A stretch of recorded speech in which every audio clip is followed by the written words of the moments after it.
Big day in Washington Commanders land. Adam Peters is absolutely cooking. It's the Burgundy Breakdown here to break down everything the Washington Commanders have done through the first 3 days of free agency. Let's talk about it.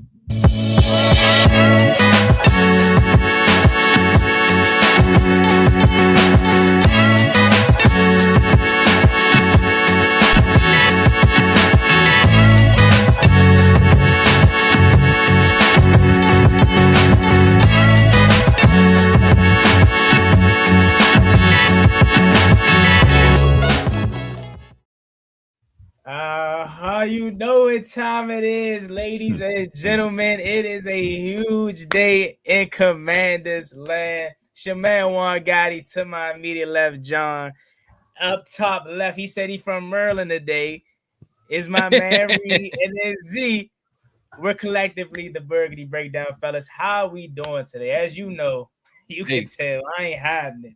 Now, for the record, I can never be from Maryland, but I will rep University of Maryland for the day. He said it. Never be from Maryland. The city, he said it, Z. He said it, Z. I ain't just making that up. I'm repping the University of Maryland today. Okay. Respect. I let him clear that up. But how we doing, y'all? It's amazing. Hey, amazing, I mean, amazing. How you feeling, John?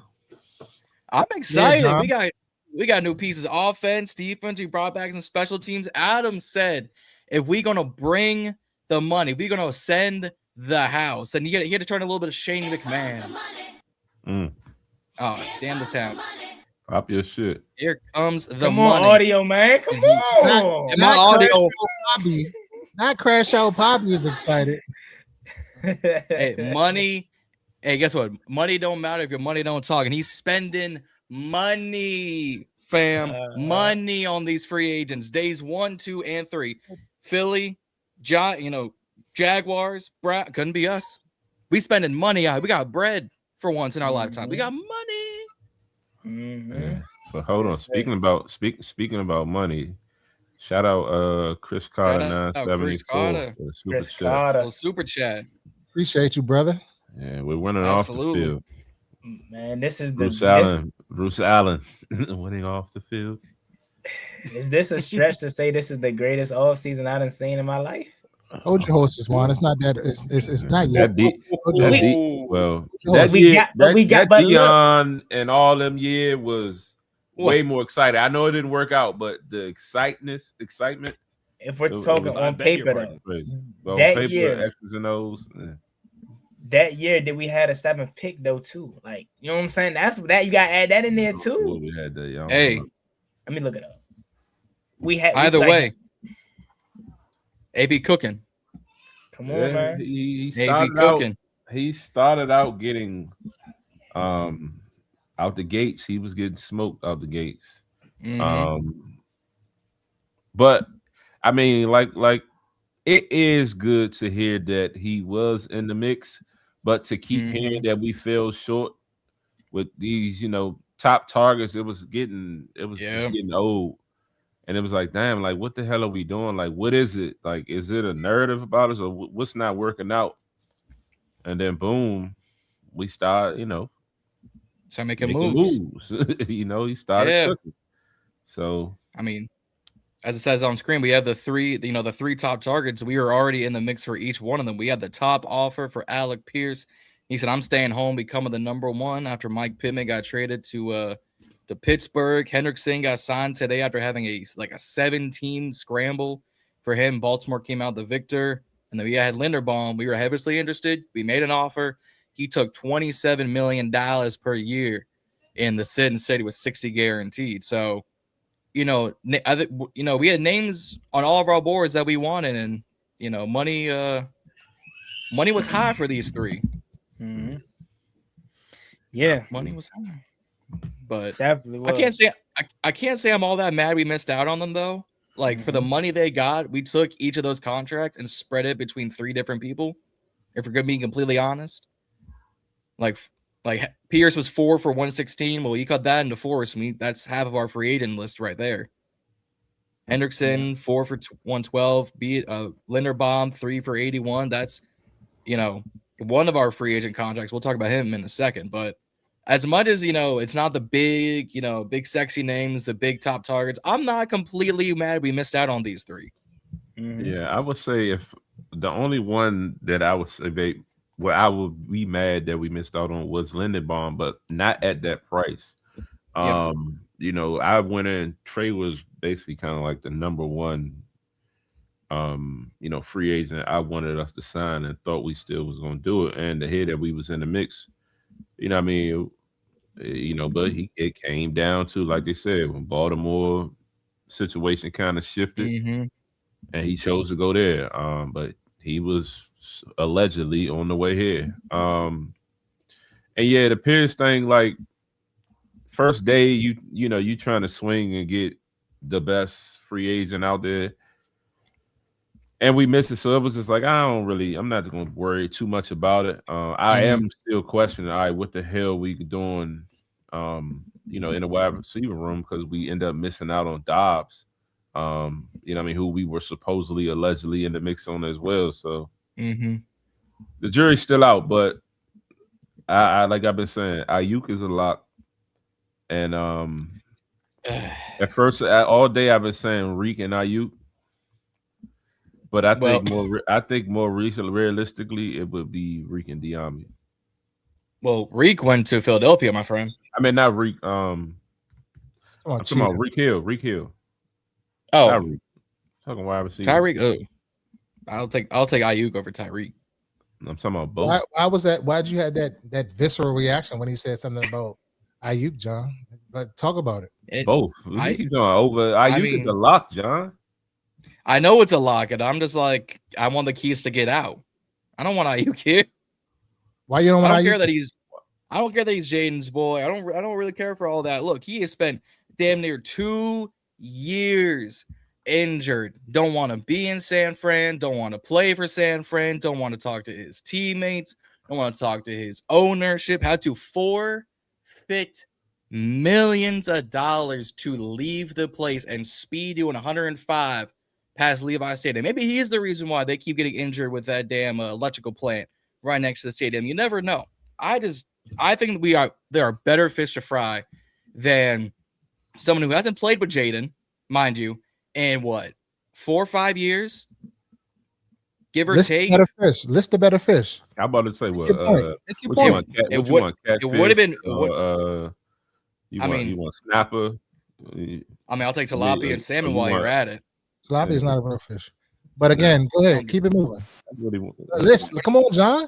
Come on, John. Make your point. We want to hear your point, John. All of you, we're riding your coattails. Hey, we were in the mix for Romeo Dobbs. Obviously didn't get him. We were in the mix for, honestly, I think we should have spent some money and see what could have gone for Mike Evans at this rate, because he got paid by. Not to cut you off, but this is going to be one of them shows for Reedie today. You said there are bigger fish to fry. So what are the bigger fish? Don't name me some aforementioned players that are off the board.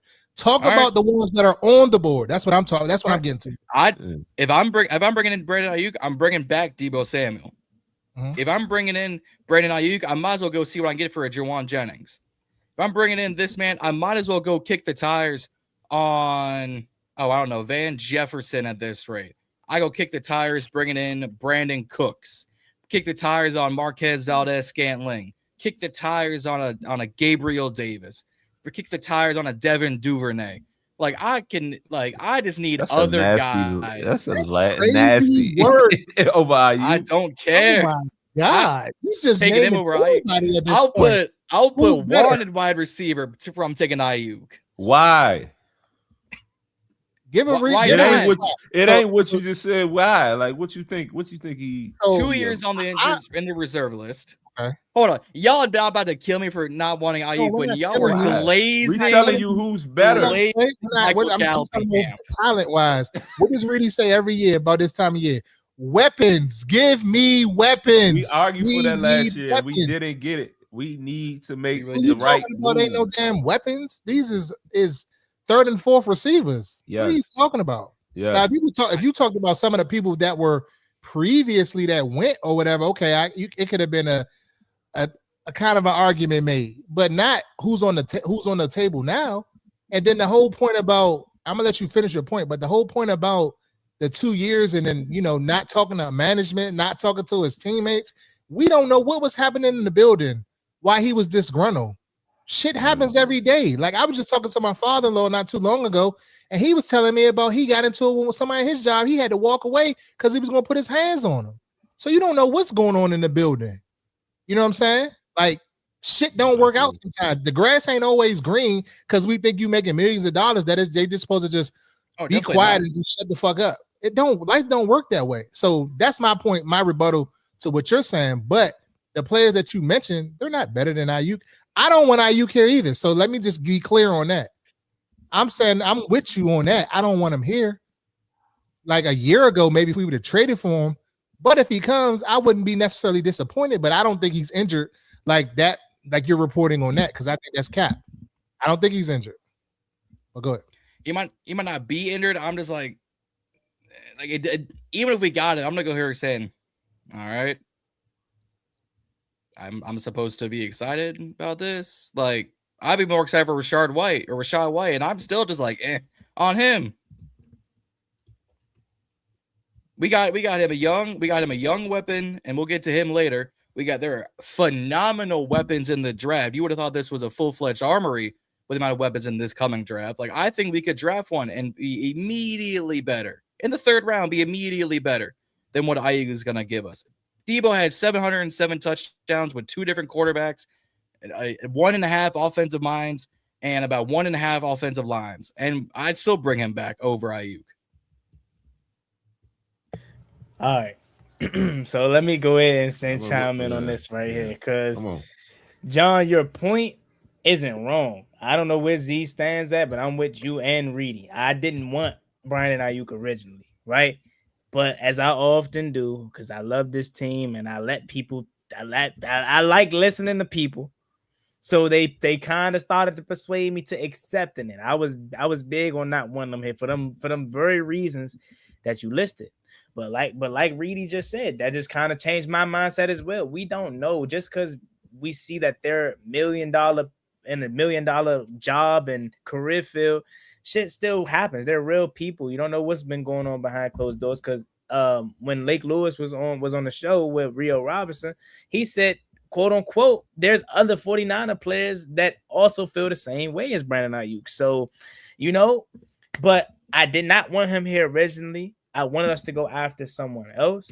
But like they just said, at this point, he's probably the best remaining free agent, not named Tyreek Hill. And when you talk about other guys, I was hoping you would have been more on the list of like De'Ami Brown or Marquise Hollywood Brown or somebody like that, or just somebody better. But when you start throwing in them other names like Gabe Davis, bro, he hasn't done shit since the playoffs like 5 years ago. That's where I'm like, hold on, I can't necessarily. You said Devin Duvernay, my guy. Like, what are we talking about? That's when I'm like, but your point is you didn't want Brandon Ayuk, and I was on the same type timing, but at this point, bro, it's kind of like it's inevitable. I don't think I necessarily was happy with it. I just accepted it. Like it's gonna happen. So it ain't like I'm going to root against him, because let's call it what it is. He's 27, 28 years old. Bro, if he comes here and turn up and at the start of the season, I'm gonna be like, oh yeah, let's go. Like, you know what I'm saying? I'm gonna own up to him and say, yeah, I didn't want him originally, but so I get your point on that end. But at this point, like, it's gonna happen. And now you look at this offense on paper: Terry McLaurin, Brandon Ayuk, whenever it happens, Chig Okunkwo, bro, we're getting Jeremiah Love. Like, it's so obvious. We're not in the running back market. We don't have C-Rod no more, who just signed a 2-year. Shout out to my guy. I'm so mad we're not getting him back, but I totally understand it, because he just got a bag for 2 years in Jacksonville. Shout out to C-Rod. We literally only have Bill. They're more likely not going to bring back J-Mac. And the only threat to get Jeremiah Love from us is Tennessee. If he gets past Tennessee at 4, he's ours. But that's all I got to say right now. Yeah, I say, John, well, just in general, I wanted Ayuk last year or whenever the shit started coming about. The way things happened in San Fran, it was a little tricky, but I wasn't really caught up into, you know what I mean, all the ins and outs and the details, but it does look funny in the light. So, but that's this aspect of, okay, Jaden's his best friend. Who knows him best? Jaden knows Jaden's smart. He's calculated. You know what I mean? He knows what's on the line. And if you vouching for your man and he janky, then, you know what I mean, you playing with five. So I trust that Jaden ain't putting us in harm's way in a sense, because he also coming up in year 3. Like, you know what I mean? Candy made a little emphasis the other night. Like, it's year 3. Everybody is being evaluated. And she said it like 4 or 5 times. So we know what she's saying. So at the end of the day, like, I trust it. I'm going to trust it. And to be able to, you know, get him on a prove it type deal for the low, like we're hearing, I mean, it's numbers, is rumors. Nobody knows for sure, but you hearing numbers like $8 million, 1 year, $8 million prove it deal. Like, man, fuck that. Sign me up. Because it's like, who else is better? I mean, you can argue Tyreek Hill. And who else? Now, like I said, Ayuk and Diami. I mean, Iverson, I want to, you know, Ayuk and Mike Evans. It was always going to be Ayuk, but at this point, I think the next best would probably be either Ayuk and Reek or Ayuk and Diami. And go from there, because we need the speed. Z, I'm gonna go ahead and crush your dreams. Yeah, we're not getting Tyreek. I mean, I know. I'm just saying, like, you know, far-fetched. I already know. I mean, like, but if we did, that would be fucking amazing. It'd be amazing. Like, that would. All chips are in. That would. But honestly, I don't think we're gonna get him. But also, he's not gonna get signed until like June or July, or like let's say no, because he's not healthy and no one's geeking so. for him right now. Nah. So he'll eventually go. He's going to end up on a Super Bowl contending team, though. Like, he's not going to go to a team that's rebuilding. At 32 years old, like, and a guy that's already said he was close to retirement, he's going to try to go to a team that's close to a Super Bowl. I don't know why I got Baltimore in my head for some reason. Like, they always just sneaky doing something like that. But I wouldn't mind Tyreek Hill, but it just doesn't seem realistic at this point. And then how we're moving at the receiver position. But then again, it's like we have been willing to give big money to these receivers. They're just not picking us. Like, even Romeo Dobbs didn't pick us. And as I think Carter said, he's like, and I agree with him, he didn't pick us because he wants to be the receiver one. He's not going to come here and be a 3 behind Ayuk and Terry. And quite frankly, that's where he belongs, if I'm being honest. So I'm not mad at him for chasing the bag and going to be the number 1 in New England, but he this would have been a perfect spot for Dobbs. But I don't know if I was willing to pay him 60 or 70 million, however much he got. But then again, like I said, we at 7. Like, you can get Carter, you can get Jordan Tyson. Like, there's so much we can do at the receiver position that it's still kind of a lot to play with. If I had to take a guess right now, it'd probably be Brandon Ayuk, and I do have a feeling that De'Ami Brown is gonna come back. I really do. Yeah, I hate to bust your bubble, Juan, but that ain't happening. I don't want nothing to do with. You keep saying it ain't happening. Playoff, De'Ami, whatever y'all want to call it. I do not want nothing with him. I say we should go get and bring him back home. It seems like it's the theme of today. It's the theme of the day. What are you talking about? Go get another Merlin guy. Go get another Merlin guy. Don't do that to me. Go ahead and bring him on home. I mean, Stephon Diggs and Ayuk and Terry would be crazy. Yeah, don't do that to me. Go get him. We on the Merlin theme today, Z. We don't want to hear all that. We on the Merlin theme today. Go get Diggs. Go get them Turks. Go bring them Turks home. Trying to be on baller alert. How am I trying to be on baller alert? I'm saying fucking with Diggs. I'm just saying he gonna have those type media sites talking about. It's fine. It's fine. He's in the stage of his career. That's perfect. It's perfect. Don't do Terry, that. Ayuk, you know what I'm saying? Chig, and you go get Jeremiah Love. We cooking with last year I was with it. I don't know about this year. It's just the drama. I thought he matured, bro. We already in the drama house. We gonna go get Ayuk. So, well, I guess I can't say nothing because I'm saying go get Reek. So I guess they all got drama. They all got drama. Respect. I reel back. Respect. Don't do it to me, Reedie. Don't get me to believe it. But if you talk about the best of the, if you talk about the better of the three, I would say Diggs will be. Diggs is better than De'Ami. I mean, you saying over De'Ami? Oh yeah, yes, for sure.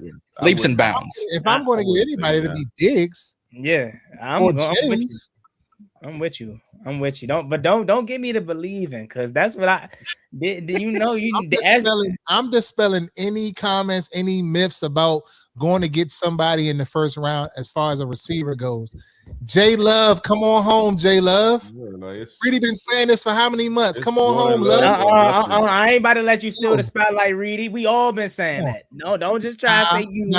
We better stop that right now. We better stop that right now because John definitely wasn't sold. Oh my! Juan, you was straddling the fence a little bit. No, I was not. No, I'm talking. Hit me out. You were straddling the fence when I first said it. I think you came on like a week or two later. You kind of was like, yeah, he right. But when if we go back and pull up the tape, the first time I said it, y'all wasn't sold on it. Y'all was looking at me like I'm crazy. Like, oh yeah, we need all these defenses. Da. What did I say? What did Reedie say? And this is the show that I'm going to do it. Pop my shit. What did I say about free agency? It was going to be a defense fest, right? Mm-hmm. Reedie knows. Reedie knows. Where Mike at? My man Mike at. Tell him, Mike, stop playing. Hey, where Mike at? I gotta find that tape because I don't recall. No, I'm not saying that you never said that you didn't like it, but you was giving the vibes, your body language. Yeah, you know how you be like, you didn't say it. Like, I'm just trying to remember. Like it's out there, so I gotta just before I just say yeah I did or I didn't. I gotta because then we didn't take Jeremiah Love without Mark because who we take Z? I don't remember.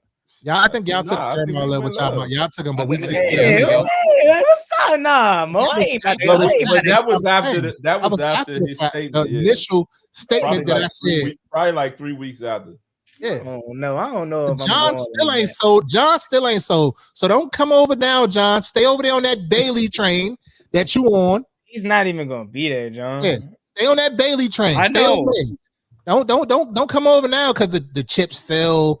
You know what I'm saying? Everything lining up a little bit like Reedie said it was going to line up. Don't come over now. Now we don't need you over here. It's Reedie, Juan, and Z. Hey, I'll do whatever I damn well please. Thank you very much. Hey, we signed them pass rushes. John over there ripping sheets up. Fucking Mark. Number 9. All the paper up. He probably got balled up paper all over his fucking room. Speaking of that, hold up. Speak of an edge rusher. We just signed another one. Charles and former Chief Charles and we reached a 1-year, $7 million deal with the Washington Commanders. Wait, say that one more time. Charles, I'm pulling up, bro. Defensive end. Got another one. 28 years old. From Kansas City. Spots on the D Kansas City. 23 career sacks. Okay, for a 1 year, $4 million deal. Upside of 7. Pull that up, John. Upside of 7. Jordan Schultz. Yep. Dang, Jordan Schultz. He'd be Adam Peters. I mean, he'd be Adam Schefter, Ian Rappaport, and I'll be reported. Yeah, Schultz. Yeah. I'm refreshing. I ain't getting nothing from Nikki or John Kime or none of them. They probably like it's a 1 year, $4 million. We ain't gearing. Oh, hold up. Let me zoom this in. One thing I learned from like this stuff like this, the insiders for the Commanders don't be on it first. They're never on. I said that the other day on the show. They're never on it. They get it from the national media guys. Mm-hmm. The Commanders are signing former Chiefs defensive lineman Charles O. We're gonna call him Charles O. So 1 year, $4 million. Charles O. Was he just a D lineman? It says he can do a lot. They play multiple spots on the line. Well, so it looks like Dorrance is out the door. You think so? They keep him. Ooh, this is his final. That's a good question. This is his final year of his deal. Maybe that knee ain't. I don't know if Dorrance is a fit for that defense. I don't think he's fast enough. But I mean, He's solid, but I don't. Now that you said that, that's I just been thinking like I don't know if he's fast enough. He keeps talking about quick defense. Our two pass rushers are speedy now. If you want to think about it, with Odafe Oweh, I wouldn't say they're like crazy speedy, but they're more. At least Calebon is. He's more known for his speed. Then you think about Tim. You think about Tim Settle, who we just brought in. Come on, we got the Penguin back. You know, he was also more known for his quickness as a defensive lineman. So that's a good point. He is on the final year of his deal. I don't know if I don't know how that knee is recovering, if he'll be ready by week 1. That's an interesting take. That's an interesting take. Now that we're on guys that we're signing, might as well bring up everybody, John. Yeah. Re-signees, signings, all that. Damn, your graphics is like that. Hold on, we've been chastising John all night. Let's go ahead and give him some props for these graphics at least. You know what I'm saying? Appreciate you. You know, you got to do your own sound effects. My bad, Kyber, but I just had to hold him to the fire on that one. My bad. Come on, man. This is nice. This is everybody. And it's a $4 million deal. Yeah, it's $4 million up to 7. Up to 7. That's not bad at all. And he 28. So obviously no Eddie Goldman coming back, no show and Dave coming back, no Carl Davis. We're free from the Carl Davis trap, man. But okay, free agents re-signed. Obviously Tressway he should just have a lifetime until he don't want to kick anymore. He should just be here every single year. He'll end up. Is that it? Nah, he ain't. Nah, because he got Jay in number. Never mind. Jay ain't got his number. I was gonna say this may sound crazy, but I feel like he deserved to go into the Ring of Fame. I'm gonna just go ahead and say it. Well, Tressway? Yes, he stabilized our punting situation since like 2014, maybe 14, 15 area. Yes, I'm gonna just go. I don't know if they put punters in that, but like he deserves some recognition when he retires. Obviously we brought back Nick Allegretti. Of course, that's the interesting one. That's my guy. Of course, everybody knows. He said Allegretti the first time. He said it right the first time. He's Allegretti all for 2 years. For real? Damn, I didn't know I was butchering it like that. Definitely Allegretti. Yeah, y'all had me looking wild. Y'all ain't say Juan. You supposed to say it like, all right. But this is an interesting one because obviously we know with them being interested in Tyler Linderbaum goes to show you that they don't want to start Nick at center, but he's more so if they can't find somebody. Yeah, so we got him. We brought back Andrew Wiley, of course, who single-handedly turned his career around here in Washington after the horrible start it was with Eric Bieniemy. He has found himself at home here, signing a 2-year extension. Treylon Burks, who I just thought about recently, 20 minutes ago when I was recording that video with no sound, he's teaming back up with Chiggy. So that's very interesting. He kind of is the wild card of this because we talk about us needing receivers as we still do, but if this man pans out, bro, he's only 25. Number 4. I said bring him back. Number 4. Yeah, 4 right now. But if he blossoms into he will be the number 4. To your point, he would be the number 4 if we go out and bring it. Hypothetically speaking, if say we got Cheeto, we got Ayuk Cheeto or Ayuk and Diggs, he would be the number 4 receiver. He's falling in 4. Luke at the 5, Jalen at the 6. Yeah, Jalen Lane's a specialist. I don't count him as a receiver. He's a 6th receiver. Okay. Yeah, I'm just thinking more trajectory and futuristic wise. Like, yeah, right now he'll be 4, but like if they can unlock him, man, he's a former 1st round pick. Right? You can still unlock a number 4 and him contribute a lot. Nah, for sure. I'm just saying from the simple point of what we can look like in a year or 2 from now. Say we brought in Ayuk, right? He's 27, 28. Right, you got now your 3 receivers is Terry, Treylon. I'm thinking about next year if he resigns. Yeah, you know. But then let's just not to cut you off, but to the point, like what am I talking about? A cheetah may be a 2-year deal, but if we sign Diggs, that's a 1-year deal. That's just like bringing Sure. back Debo. If we brought back Debo, that would be a 1 year deal. Mhm. It wouldn't be nothing crazy. Like I understand what you're saying about Burks, like the longevity that he has because he's still young. He's trending that way, but I think for going into this season, he would be great as a number 4, and I think he could flourish that way. No, for sure. I definitely agree. Obviously, bring back Marcus Mariota. I said on a comment earlier when it was live on the Commanders channel, I said as long as 8 want to come back, bring him back. He's the perfect backup. He's the perfect fit for just this team, and as long as he wants to continue to play, continue to bring him back. The big one is Laramie Tunsil, 2 year, $60 million deal. Let me just say this about Laramie. This man lives a rapper lifestyle. I don't know if y'all follow him on Instagram but this man lives like a rapper, bro. Throwing the money in the club and all that, all the chains. He's like that, bro. He's very much Trent Williams in terms of that. And not to glaze him, but man, that young not young because he's old, but older.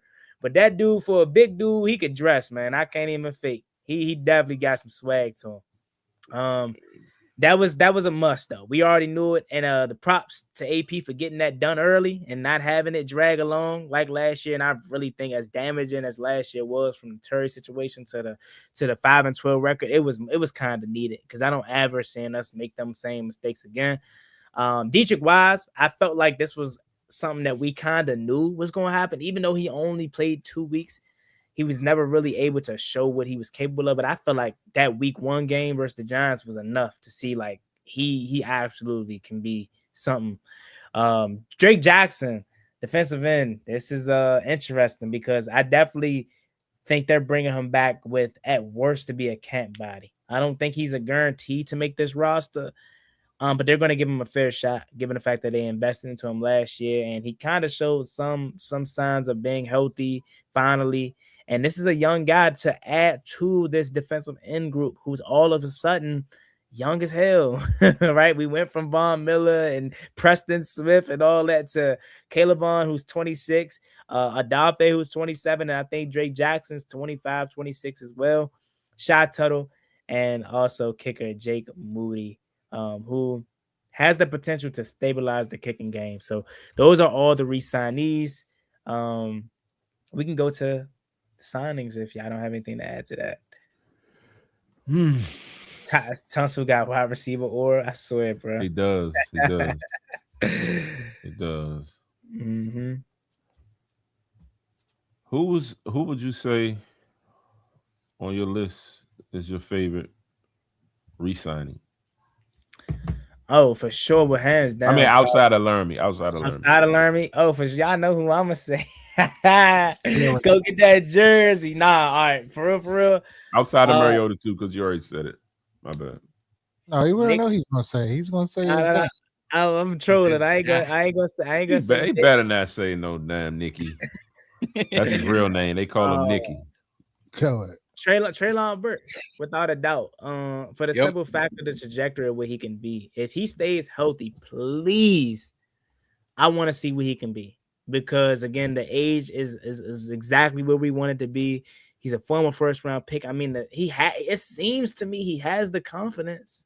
It seems to me he has the confidence because he said it in the the little podcast they do with there's the next man up or something like that. He said it was disrespectful to have one-on-one coverage on that play where he caught the one-handed pass. Like it seems like that confidence is growing, man. If he can get that health down, I really think we have a strong chance to have, let's say, a receiver 2 of the future, man, because obviously we know I think Terry still got a good 3-4 years left. I know a lot of people want to push him out because he's 30 plus, but he's not your average 30-year-old guy. He literally came in the league at 24, 25. So Terry got a good 3 years left if all things go well. Then Treylon's still 25. And then maybe let's say we draft somebody use that 7 and then we draft somebody if it ain't Love, right? Like there's so much you can do. But it would definitely be Treylon Burks for me. Yeah, I would say Wise for what I said the other day, just to kind of see if he can come back and give some presence. Like I felt like he was trending in the right direction as far as like production. last year, but he ended up getting hurt. So to kind of see him rebound from that injury, come back, hopefully it works out for him. And I saw I seen the other day it was under $2 million. I'm like, damn, that's crazy. Like I had never. What is the vet minimum now? Like, it got to be. I thought it was like $1.5 million. The very, very vet minimum is like 125 or 1.25 okay, so to 1.5. He got just above that. Damn. Yeah. That's interesting. Yeah. But I mean, sometimes it also depends on the position. Like sometimes vet minimums for a receiver would be like $6-7 million, and you're like, damn, we paid him that much. You're like, oh no, that's just vet minimum. I wonder what he made last year. It's a good question. I'm gonna look that up. But yeah, you got anybody on that list, Reedie? I would say that. Yeah, I want to say Laramie, but I think. Yeah, I don't have nobody. I mean, Burks probably would be the one, but I was trying to use somebody that somebody didn't use. But I would say it would be Burks because of the upside. I thought, the 1 year deal, that was a good enough to prove it again, prove it in a full season. Let's see what you can do with a healthy Jaden Daniels, with a healthy, offensive line, what you can do with, other playmakers around you in a lesser role where it's not all on you. Can you come through on third down? Can you come through, on those underneath or in the goal line? It's those situations where we need to use your bigger body. Pause. So yeah, I would say him, and then probably Moody. But I do want to see some competition as it relates to the kicking game. And so we need to bring in at least 2 other kickers, or maybe look at the drafting a kicker. Like finally, Trey smacking. Trey smacking. Come on. Where is he projected, John? Reedie and Z and the Burgundy Breakdown. We do not condone anything talking about somebody that name. Go ahead, bro. When smacking, bro. Okay, so when smacking bang it home from 60 to win us the Super Bowl. Man, it's crazy. Now, where is he, John? Where is he mocked? Off on that one. Where is he? Kicker. He's probably the best kicker in the draft. I don't see most mocks taking a kicker in this round. So if we got lucky, we could go get him at 224 if we tried. If not, we could probably get him in like as soon as the draft ends. Send in the contract. You probably get him. You think they'll go the whole draft with no kickers and trying to undrafted free agent off the rip? It's gonna be smacking off the rip. Yeah, I think it was Trey Smack. Yeah, I keep talking about it's smacking. Trey Smack, but I don't care. I don't care. It's smack. Damn, that lessened the aura. Damn, I thought it was smacking. Andrew Cowpitz was franchised. By the Falcons. Was franchise tagged. So they're likely gonna get him a new deal or play him on a franchise. Yep. Trey Smack, that's trash. That just I don't even like that. I don't even want him no more. I thought his last name was Smacking. Trey Smack, that don't even hit the same. That's Whoa! ass. Wow! Hey yo! My man said Trey Smack don't even hit the same. Wow! Come on, y'all. Come on. Hey, you reaching. You read. You reaching when Reedie don't say nothing. Nah, I'm appalled. Damn. Reedie, I thought you was on. No, it must be because you from Maryland. Hey, I was born in Washington. I was born in Washington Hospital Center and went to Oil. So what? I feel you. I understand what you're saying, but you said out of your own mouth, you consider yourself a Maryland nigga because you grew up in Maryland. You just was born. I am. I'm trolling. I am. I am for sure. He was born. I ain't ducking it, but that ain't no such shit, bro. He was at Southern Maryland. Bro said I'm from Virginia. Said I'm from Virginia. That's all good. Go ahead. I won't bang with the Commonwealth. They be them troopers is crazy. They vicious. But yeah, so like I had another question because is everybody out on Debo? I'm not. No. He was on my list. Yeah, I'm I not say. At a I'm lesser, not really out lesser on him. amount. Yeah, I'm not really out on him, but it's like I do want I know 20 million. more speed in that room. Yeah. But I mean, there are still worse. Like I said bring Debo back a while ago. But does he fit in this offense? Probably not. Yeah, it's don't Probably seem not. like I'm not gonna say yeah, like his style of play, maybe, but him specifically might not. Maybe Debo from 2019, probably, but Yeah, like. So my question is to the comments. They're talking about he don't fit the scheme, but like, what is the scheme? We don't know. It's a variation of multiple schemes, so we don't know how his specific scheme is going to piece those variables and those pieces together. Like, so we can't say it. We haven't seen it yet. Now, once we get the training camp or a preseason game or something like that, then we can make those determinations on who doesn't fit and who fits and all of that. But we don't know. It's just speculation.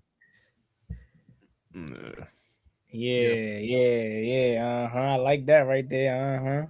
What? I don't know how to pronounce it, so I ain't What gonna it say say? Y'all see it. Merlin DMV back. Y'all see it representing We'll get the Diggs. We'll bring University of Maryland Diggs on home.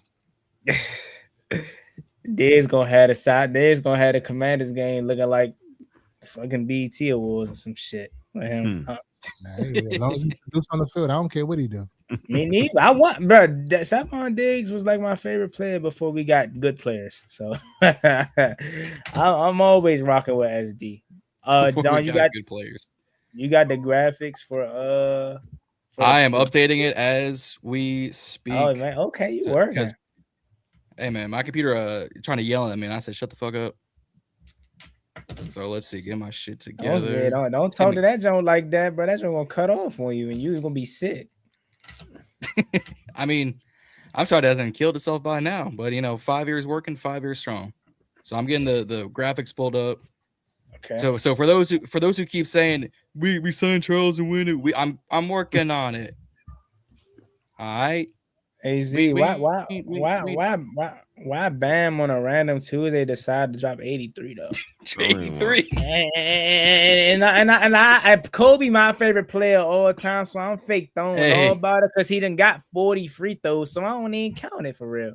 Kobe John was straight buckets. 40 free throws is insane. Yeah, I'm like I'm mad because it makes it sound like it makes it sound like I'm hating on Bam because Bam is my man, but like it was fluke, bruh. Like 40-some free throws. How could anything happens in reality? And then them dudes missing free throws and a lot, passing him the ball and just keep feeding the ball so he can keep scoring. Like it's just like Kobe went and got his 81 points. Bam was given a lot of those points.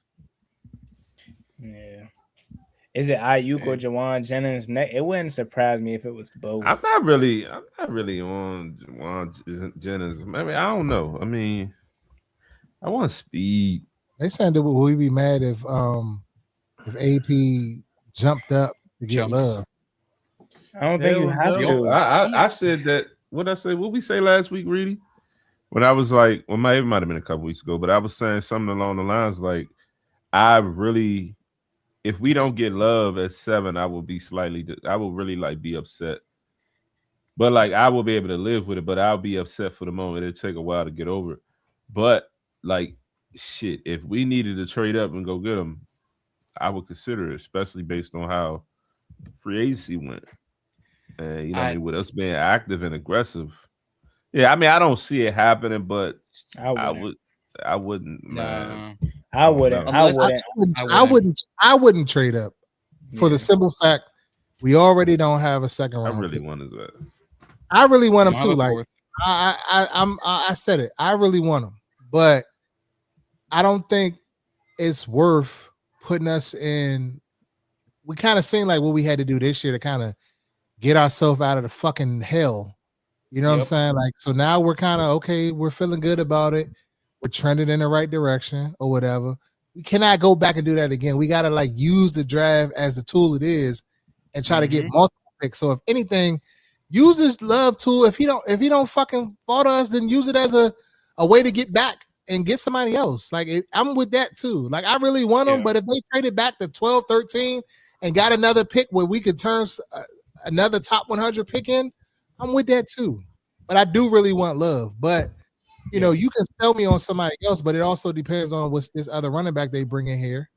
They're gonna bring back J-Mac. I don't want get Love. We got to get J-Mac back. I don't want J-Mac back. If the Saints decide to move away from Kamara, I would pick up Kamara. That's like a contingency plan if the Jeremiah Love shit don't work out. Because all of these people that's left, who's left that they're talking about? What's the dude from the Bucks that everybody wants? Rashad White. I'm not sold on him, but hey, I don't know. That's interesting. I didn't even entertain the thought of Alvin Kamara because I thought he probably in that Tyreek Hill range where he's not geeking to be signed right now. He's just gonna weigh his options and sign. So that's an interesting one. Maybe he waits till after the draft because Kamara's not even released. He's still on the team. Well, yeah, technically they're not. Oh yeah, all I saw was it's interesting. But we have to trade for him, right? We'd have to trade for him. If we had to go out get him right now, it'd be for a trade. Unless they're gonna cut him. Yeah, I haven't heard anything. Okay, I see something. I don't know how true this might be, but I'm looking at something from earlier. It says, as of right now, the Titans are picking Bain or Bailey. I see that. I've been saying that a lot too. Is still a gigantic need, and there haven't been rumblings about Pollard getting cut. And I keep thinking who is that running back out there in this Pollard? It's Tony Pollard and Spears. And Spears, yeah. So that would give Robert Saleh his Nick Bosa. But they not his guys, so you never know. No. And that's the thing too. They still are trying because they got Jeffrey Simmons, they got John Franklin Myers that boosted that inside. Jermaine Johnson. So that's the only hope. Literally, that's the only team in the way of us getting Jeremiah Love. Literally, it's Tennessee. It's setting up for him to fall right into our laps. And but to answer your point, no, I'm not geeking that hard to trade up for him. Okay, Tennessee take him at full. Now it's Sonny Styles, it's Caleb Downs, or it's a receiver. I want Jeremiah Love just like everybody else, but we sitting too good of a spot to not get a blue chip player. Yeah, to get because we're gonna walk away with a blue chip player. At least we assume a blue chip player regardless. You know what I mean? It's already pressure enough that we're drafting a running back at 7, and a lot of people still make that a big deal. If we trade up for him and he doesn't pan out, that's going to make. I can't see us trading up for him. Yeah, I don't see him. I like him that much that I would entertain it, but we already taking a running back at 7, so that's already kind of like a push anyway. And I think to Juan's point, you drafting up to take a running back is just still if it don't pan out. That's and you giving away more assets because the trade up is going to cost you. Damn, my man Charles O. He 28, but he got a great bid. Damn. Damn, he on that Draymond Green time. Nah, Draymond been having a great bid since he was 27, bro. But I would also say is we're kind of in a good position because I know a lot of the fan base doesn't want Cardinal Tate anymore. Which is crazy. And you're in position that you can either go downs, you can trade back and still maybe get downs, or Tate, or the kid from Arizona State, Tyson. I don't know if this draft, unless you desperately want picks, I don't know if this draft is worth trading back for, unless you solely doing it for picks. Because I would do it for picks to get more top 100 talent, because that's what we like. If the name of the game this year is getting younger and faster, we still have to do that across the board. We need another receiver. So but I feel like they missed the game changes too. Look at the Bears, what they did the last couple of years. They had all of them receivers, but they still drafted people. Mhm. Then they drafted the tight end last year. So it's like they're constantly getting younger and younger. And then this year came, they was able to get rid of the guy, the receiver. I forget his Yeah, name. they went more. Yeah, DJ DJ Moore. Yeah, they Moore. went BPA. Yeah, they went BPA. Mhm. So like that's the name of the game. Like if you can get back and get more, then why not? Yeah. You can get it, turn that into another a second or a late fourth or something like that. Like why not? I don't know what the book answer is on the value going back to like 13, 14, whatever range that is, and you can still get a nice blue chip player because something crazy is going to happen at the top of this draft that we don't know. Every year something happens. They don't go as planned, as all of the mocks predict and all of that. And it's 2 or 3 people that's on the board that nobody thought was going to be on the board. And it's probably gonna be one of them pass rushes. We assume all them pass rushes gonna be gone. What if somebody jump up and grab Sadiq early? Kenyon Sadiq in the top 6. Do y'all? Someone said he he's didn't go in timeout. I might have to agree with that. Is he a guy that we should look at? I haven't looked at him, but is he a guy that we I haven't. No, I mean, we got Chig I now, haven't- so Yeah, now that we got Chig, yeah. Chig, I mean, you Sinnott. had some tight ends. Big. Shit. Nah, They they ain't still gonna got like got that. they still got Senate. Yeah, you got Sinnott. Again, Sinnott, Bates, and I mean, I hear that, but they not. I hear what you about to say, Reedie, but they not just going. They probably would just let him ride out his rookie contract. They not just gonna give up on him and know before that 3 or 4 years. I don't see that happen unless he's just some pure shit, All right, which can we- it don't seem like he is because he still got on the field. He just didn't produce or get any targets and shit like that. Yeah, okay. Yeah. no, if someone takes Sadiq in the top 10, I'm shutting down the stream. I don't think Sadiq is a first round talent, in my opinion. Damn. Athleticism, maybe, but I don't. Where he going? I like board? where Philly is in the mix. Honestly, I I'm could see talking about KC. where I'm talking about like what, second round, third round? I'd go mid second in my total opinion. Like I think That ain't he's too athletic, but I'm just like it just doesn't like I like Eli Stowers. I like Tanner Kozoyo, so a couple of guys here. Like I So agree. you like Kenyon guys Sadiq over is him. You good, don't think but you don't think he's gonna be the top Mhm. tight end off the board. I like some guys over him. all I like right. some guys over him. Gotcha. But again, that's just Gotcha. me. That's just me. But Now, anyways, shit, but if I mean, Sonny Styles or somebody's falling and somebody's geeking to come up to get love, and you can grab him and a second and maybe something else. Shit, honestly, I got Styles going. if to the Giants. someone I I got, got the Giants getting Styles receiver. going, yeah, I got them going receiver. I got Cleveland and Arizona going offensive line. because I think that's only based off what we did in free agency thus far. I feel like I'll be okay with what we have at defensive line. Like I don't think we need to go edge. Yeah, I definitely think we need another linebacker though. So like that's what I'm saying. Him. Or if an Yeah, Ava Reese I or think- somebody falls, then I would definitely turn in the card on him. Mhm. I think if we win, Mansour Delane, the cornerback out of LSU, pair him up That with too, Amos that Mikey too, as that too. there's Yes. your 3. That too. I'm over Love, it's perfect. John. Elaine, it depends on what the value John, is. I said John. Oh, okay. Over Love, Ooh. John.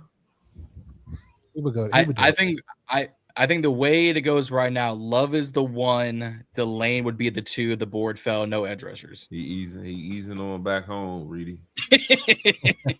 He easing on back home. He trying, Hey, he trying to can put we, that- someone is gonna fall. They what's I gonna say? I'm just gonna be honest, and then John, we could pull back up the free agents because we actually didn't cover them.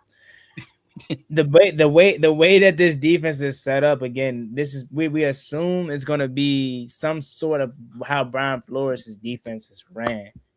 Deontay Jones is gonna probably do things very similar to that, and in his defense is the main key points of the success of the defense is your linebackers, your line and your safeties.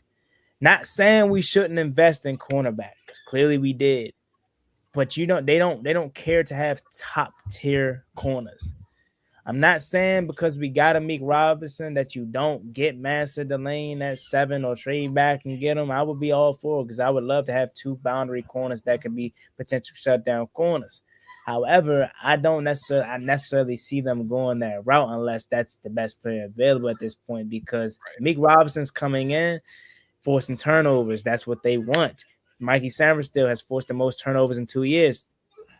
Like, and Trey is the prototypical number one corner that we think he could potentially be. And that, I'm not saying that's all you need, but look at their corners in Minnesota, bro. It's Isaiah Rodgers, it's Cam Bynum, it's Byron Murphy, it's older Stephon Gilmore. Like, you know, so not to burst the bubble of saying we should get Master Lane. I'm just thinking more realistic of how they're setting this thing up. Like, Devontae Jones handprint is all over Amik Robertson. Like, pause. But like, that's literally the reason we got. He's saying up close and personal for 2 years, and this man literally twice a year. This man literally forced 3 fumbles last year in one game. Like, I understand people are so highly critical because I can't stand. I'm not trying to say like I know everything about ball, because I don't. But I hate people that don't watch players and just say, "Oh, 110 out of 114 the Pro Football Focus. Oh, he's trash." You gotta watch him. Watching film, watch the games. But a lot of people only watch the Commanders. So I gotta understand that. But we played the Lions this past year. Yeah. But I digress. You can pull up the free agents. Let's get back to it. I mean, we can. You know, he's at the top of that list. Amik Robertson on a 2-year, $16 million contract, 9.3 guarantee. My man said you can't bury something that came from the dirt. You can't bury something that came from the dirt. I love that mentality. A lot of people was pissed off when we signed him, bro. And I'm just like, I wasn't. I kind of liked it. I'm interested to hear Reedie's take. So my thing is this: I'm just going to pose a question to y'all. I get, since you gave me the floor, I appreciate you, Juan. What do we do with you got Revo back there, safety? Let's talk about safety. You got Nick Cross, you bring him in. You got Will Harris coming back. What are we doing with Quan? Like, what? Like, is Quan a cut candidate at this point? Casualty. You see, not a casualty, but yeah. Could be. Like that's what I'm like looking at right now. Like, out of all these signings, okay, I see like the Tim Settle, that's a depth piece for the D line. Jazier Newton, like, your days are numbered. This is going to be a big year in year 3. You know, you need to come together. You know, edge, we kind of figured that out a little bit. You know, Dorrance Armstrong. You bring in another DN. You brought back who do we bring back? The Dietrich Wise. You know what I'm saying? And Jackson. Brought back Drake Jackson. So it's gonna be interesting. Like, and that safety position is like key to me. And then if in a crazy scenario we do bring in Caleb Downs, for instance, hypothetically speaking, for the hypotheticals, like, what does that look like for Quan? Is he off this roster cut? Like, how does Quan can? If we get Caleb down, and if, mind you, it is a fantastic safety draft this year. It's one of the best safety room classes in the past couple of years. If we pick up one, or if they say, hey, it's Nick and it's Will with Revo and Owens in the back, Quan can hit the Quan his way out the building, for all I'm concerned. Okay, John, you know a little ball, John. You know a little ball. Quan out the door. Okay, John, I like that one. You got a little seasoning to him. Okay. Z trying to laugh. That was a good one, John. I ain't gonna hold you. But it's casualty of war. It honestly, Quan literally is doing it. He's just going to be exactly what Z said, or exactly what everybody's saying. He's going to have to earn it in camp, and if he doesn't earn it in camp, he'll probably be gone at the end of the day. More like, you can think about that now because bringing in Nick Cross and having Will Harris, but it's going to be a complete, like, confirmed, especially if we draft Caleb Downs at 7. You know what I'm saying? Quan, he plays better injured, so I don't wish injury on anybody, but for some reason, when he had 2 separated shoulders, he was hooping. So I don't know what it is. But I definitely could see him on his way out. But at the same time, to some people's eyes, Will Harris isn't a starter. They view him as a backup safety. So maybe what if Durante Jones truly believes in Quan Martin's ability to he can untap his potential, because we're not going to sit up and act like he does not have the athletic potential to play. It's just he's not quite good mentally. He makes mistakes on the back end, blown coverages, missed tackles. So maybe he gives him an opportunity. But this is, again, that's where camp comes into play. But I'm sure we'll have our answer when we go to camp and preseason. If he's in there in the third quarter, things like that, we'll have our answer. But camp should be very fun this year. But someone brought up a good point in the comments.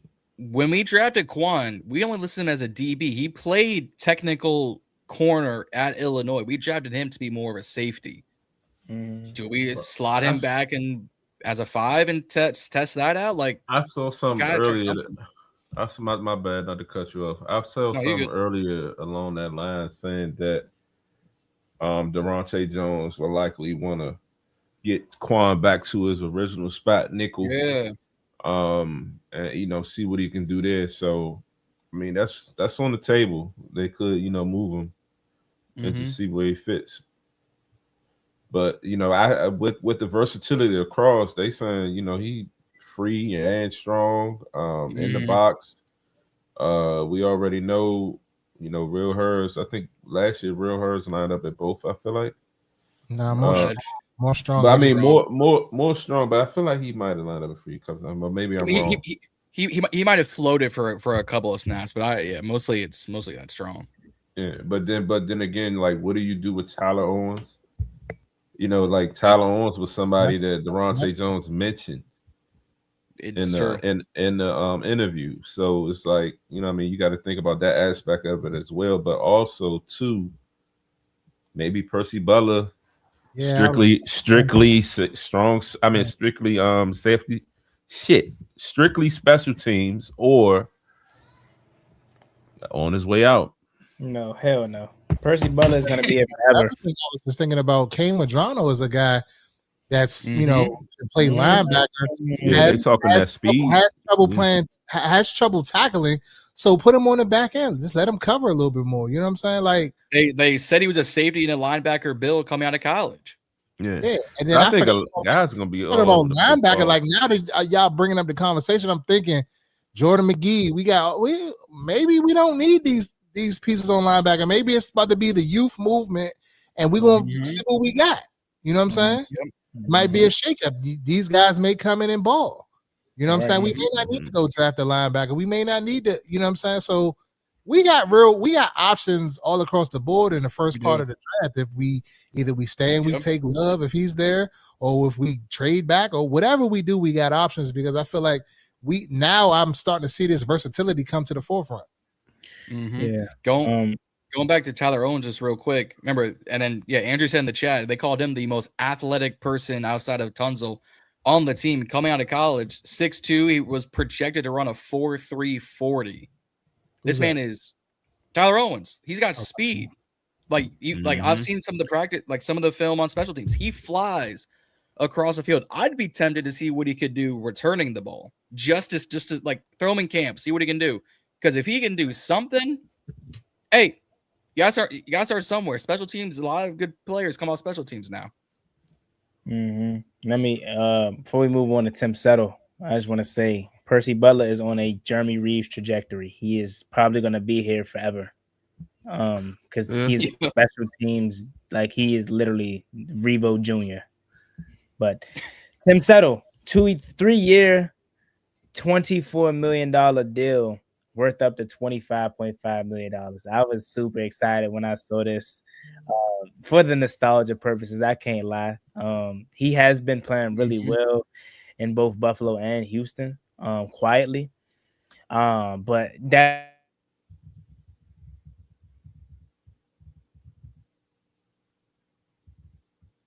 I'm always one. If you aren't trash, I'm always one to welcome you back with open arms.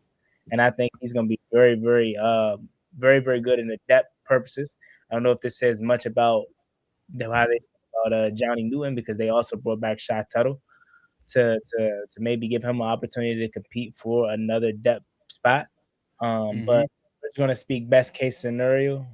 He'll be behind Javon Kinlaw, Deron Payne, of course, and then him and Johnny Newton will be the next two up, and I think he'll be able to to create some pressure and get into the backfield quite often for us. So I was very excited to bring the Penguin back to DC, man. Tim Settle was one of the original Z guys. Definitely was happy to see him come back here. You know what I mean? I think he was definitely a fan favorite as well. When I remember and recall the situation being when he left, it was one of the situations where he went and got a better deal with the Bills. You know what I mean? Ron didn't want to pay him, and you know, he went on his way. He had a little production at least the first year with the Bills. I didn't really follow him much after that, but was definitely excited to see him, you know, get back here. And just add, I was telling Reedie, like, this is getting a guy like Tim Settle is better than, you know, I know guys like Sheldon Day, Eddie Goldman, a lot of those other guys kind of like, you know, filled roles. But like Tim Settle is an upgrade from them guys. So, you know what I mean? I was shocked to see him get $24 million. But hey, they might got plans for him. So it's a wait and see. But I was happy to, you know, see Settle come back. I agree. Yeah. I agree. I don't think Reedie was so much happy though. Probably not. Probably not. I don't want no retreads. There's still There's note out of Z's book. Go ahead. I mean, they were saying he was producing in Houston before he got injured. So yeah, that's what I heard. Yeah. I mean, if you look at the stat line, it's not too promising, but I feel like he does a good job in keeping linebackers clean and stuff like that. So I mean, taking pressure. I mean, if you can manufacture pressure and it can lead to sacks to others, then I'm cool with that too. Yeah. I'm glad you cleaned that up because Tim Settle's never been a guy that you look for towards stat sheets. He's always been. I'm talking about tackles in the run game, anything. You ain't got to have a whole lot of sacks to be disruptive and stuff like that. If you're disruptive, you don't remember.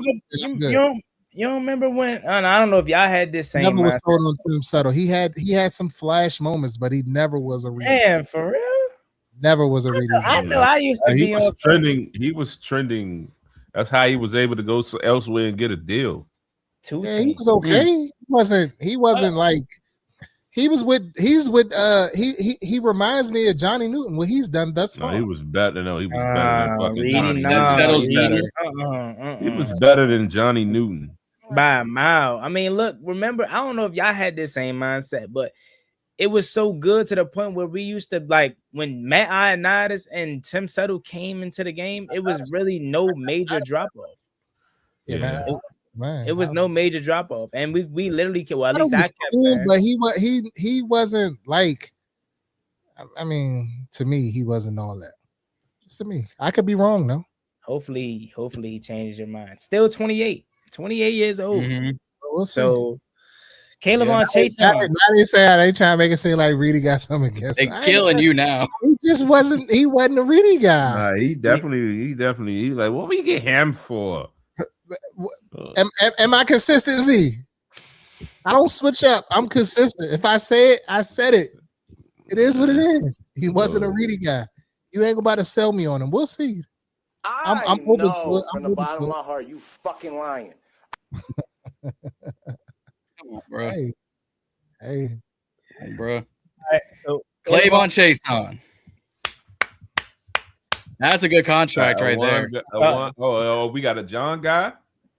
I wouldn't say I think it's the John guy in terms of the contract. 1 at 12 with 10 guaranteed. That is legitimately that's as close to like a vet minimum for a free agent as you can get without being a vet minimum. That is a nothing kind of contract for someone who was connected to us the whole time. And I had Patriots fans saying, if y'all get him, y'all better use him better than us because he was producing for us. I don't care about the contract right now. I'm big on youth and trajectory. Mm-hmm. I'm thinking about the future. If this dude comes here and gets, let's say, 8.5, 9 sacks this year, Now you got to re-sign him, and now you got your book in tackles for the next 4 years. Give him a similar contract that you gave Odafe Oweh, 4 years, $100 million. He's only 26, 25. One of them. Now you got now you got two young defensive ends that are going upwards. Chaisson didn't do shit in Jacksonville. Got to Las Vegas last year. Had 5 sacks, but the sacks in itself isn't the impressive part. It's the QB hits. It's the tackle for losses. Once he got to New England this year, I don't know what. Yeah, I don't know what Mike Vrabel and their defensive coordinators, is teaching those guys over there in New England. But he turned up 7.5 sacks in a regular season. Had 18.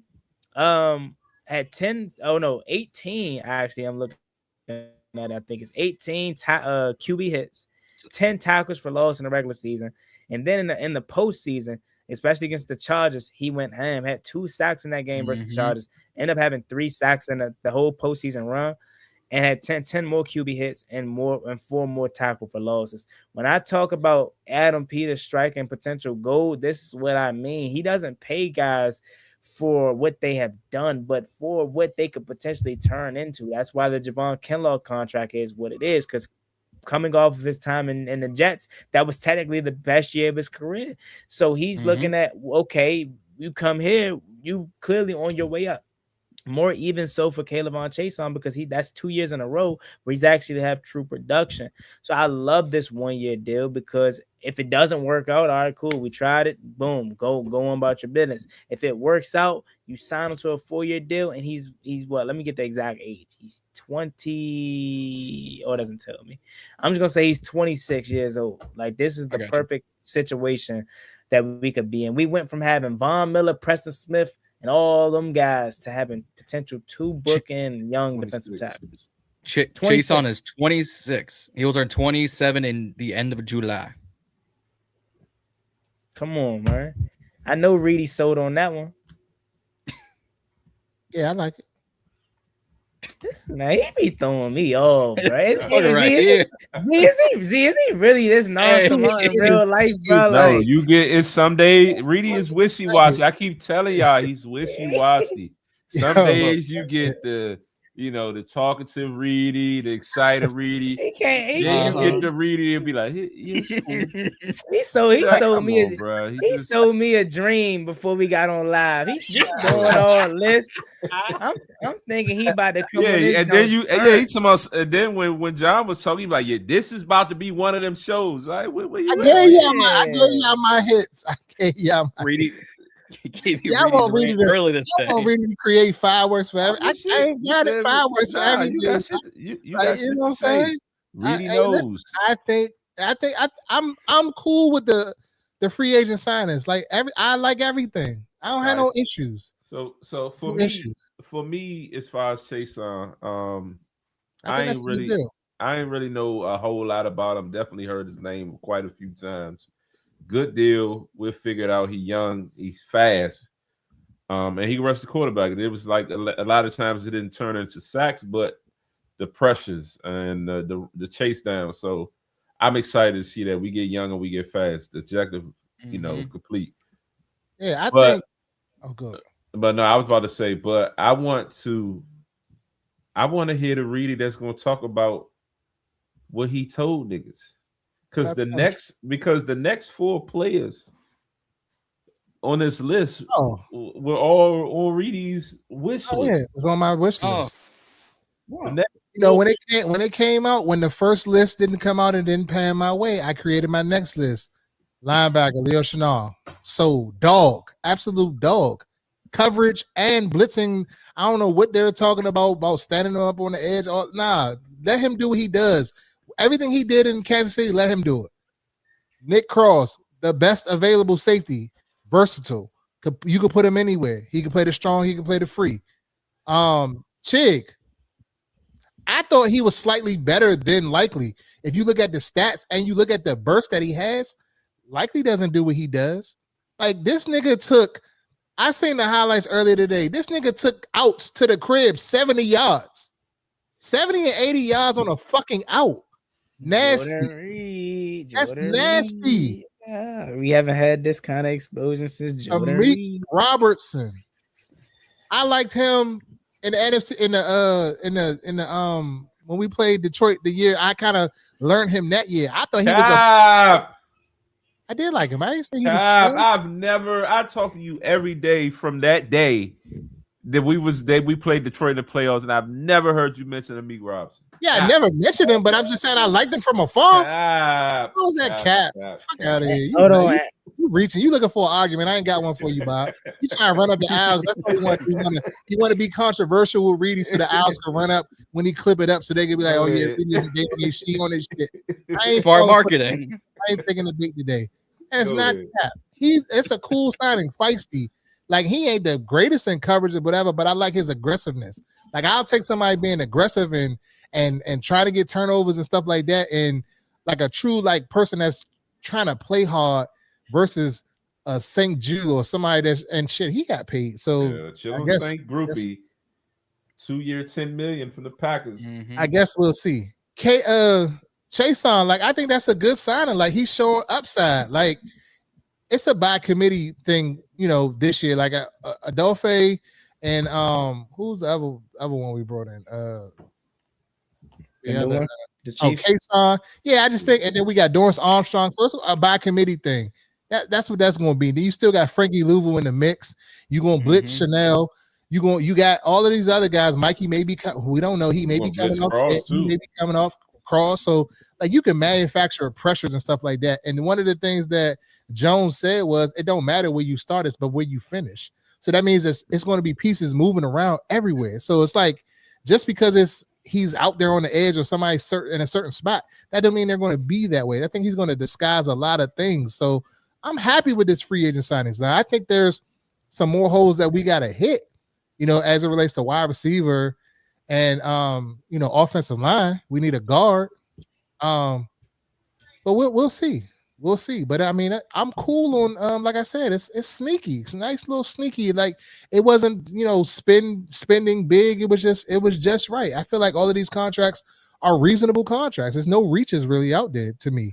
Like last year, we were saying Javon Kinlaw was a reach. Like I don't look at these contracts based off where they've been trending. Like if you talk to the Baltimore fans, they would say Odafe Oweh is a reach, like because they was like $100 million, and I was just like, you got to know that you're going to pay on the open market. It's going to be maybe a slight reach or whatever, but they're looking at it when he was with him. But he's been ascending since he's left them, so I don't think that's to me a reach. I think it's right on par.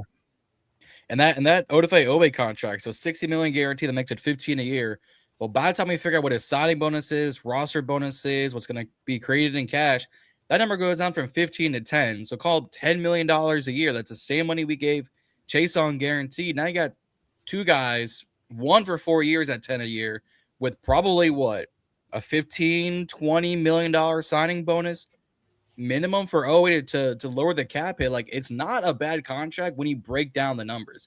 It looks big and fancy, 100 for 4 for 100, 60 guaranteed. But when you look at the cap, it's probably going to be anywhere between 9 to 11 mil a year. That's not bad for this free agent market when Phillips got 120, Hendrickson got 112. Crosby is going to get something. Yeah, I'm not gonna lie. I would have been pissed that we paid Jalen Phillips $120 million. I think out of the whole pass rusher market, we got the best one. And man, if you want to throw Trey Hendrickson in there, okay, I get it. But like one of the top best guys, Odafe Oweh, for the perfect contract. As Reedie said, you're going to pay something. It's a premium position, right? It's pass rusher. You're going to pay a little bit if you feel like it. And that's Baltimore, right? He didn't do nothing with them. So of course they're going to have a different perspective. But I got it. Like one of my closest friends is a Chargers fan. He was like, he said, "Fool." He said, "This what we on one got." He showed me. he was job blown that we took Odafe Oweh because he wanted him back. Like so it of course like the perspective is gonna be different. But man, I think he's been killing free agency, bro. And then we got a Chiefs fan there. He told us congratulations on Chenal. I'm calling him Chanel until they change it. I like it. I like saying Chanel until they say it's Chenal. But man, that's probably the most electrifying signing. Well, for me, it'd probably be Chiggy.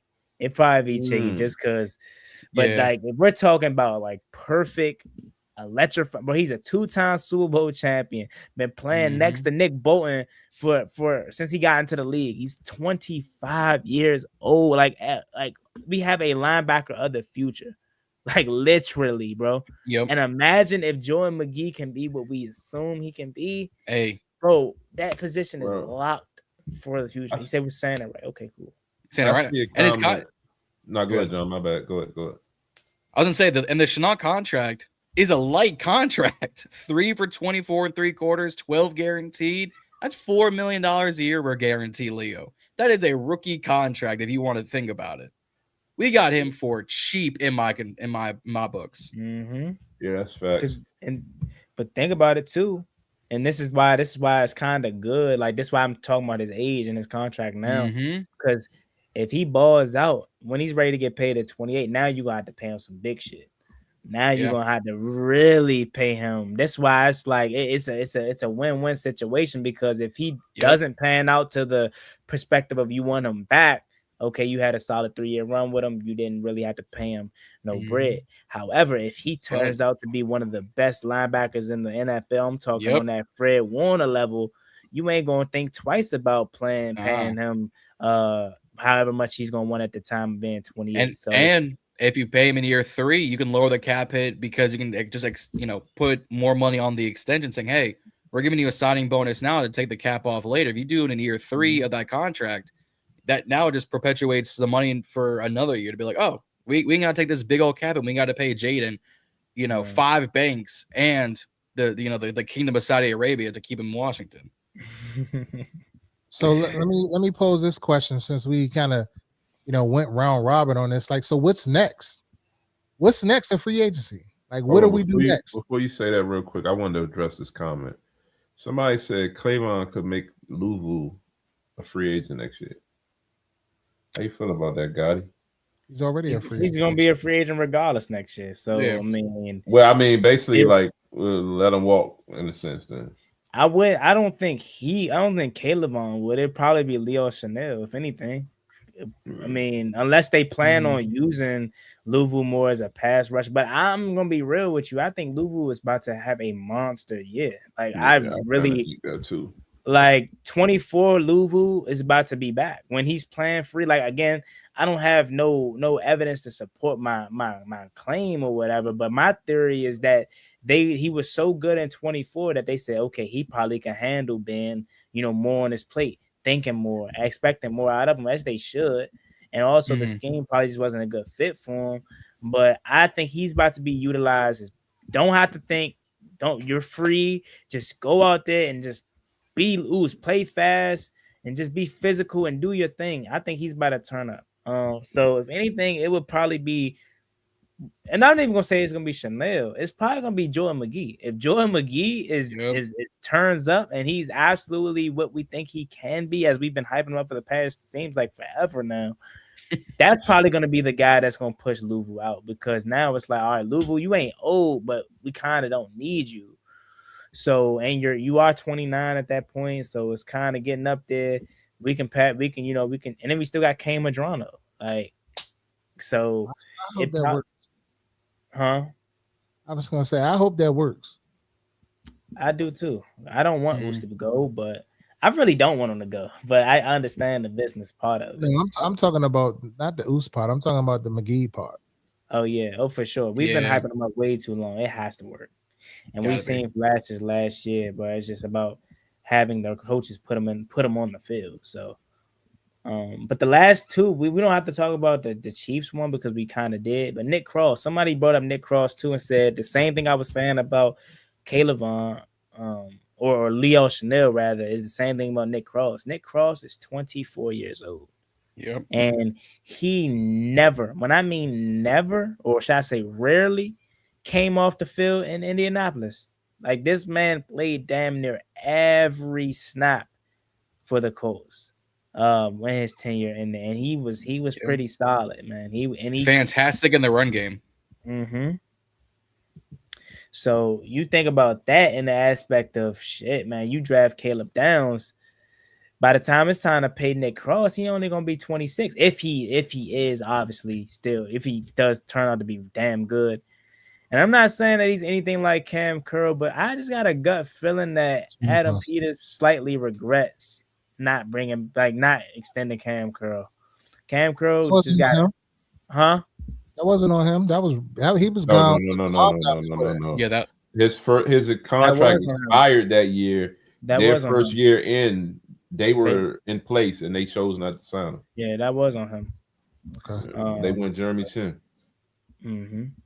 So my theory that I'm thinking, if Nick Cross anything that we think he could be, he's gonna be 26 by the time his next contract up. Boom, that's another 4-year banger that you could have.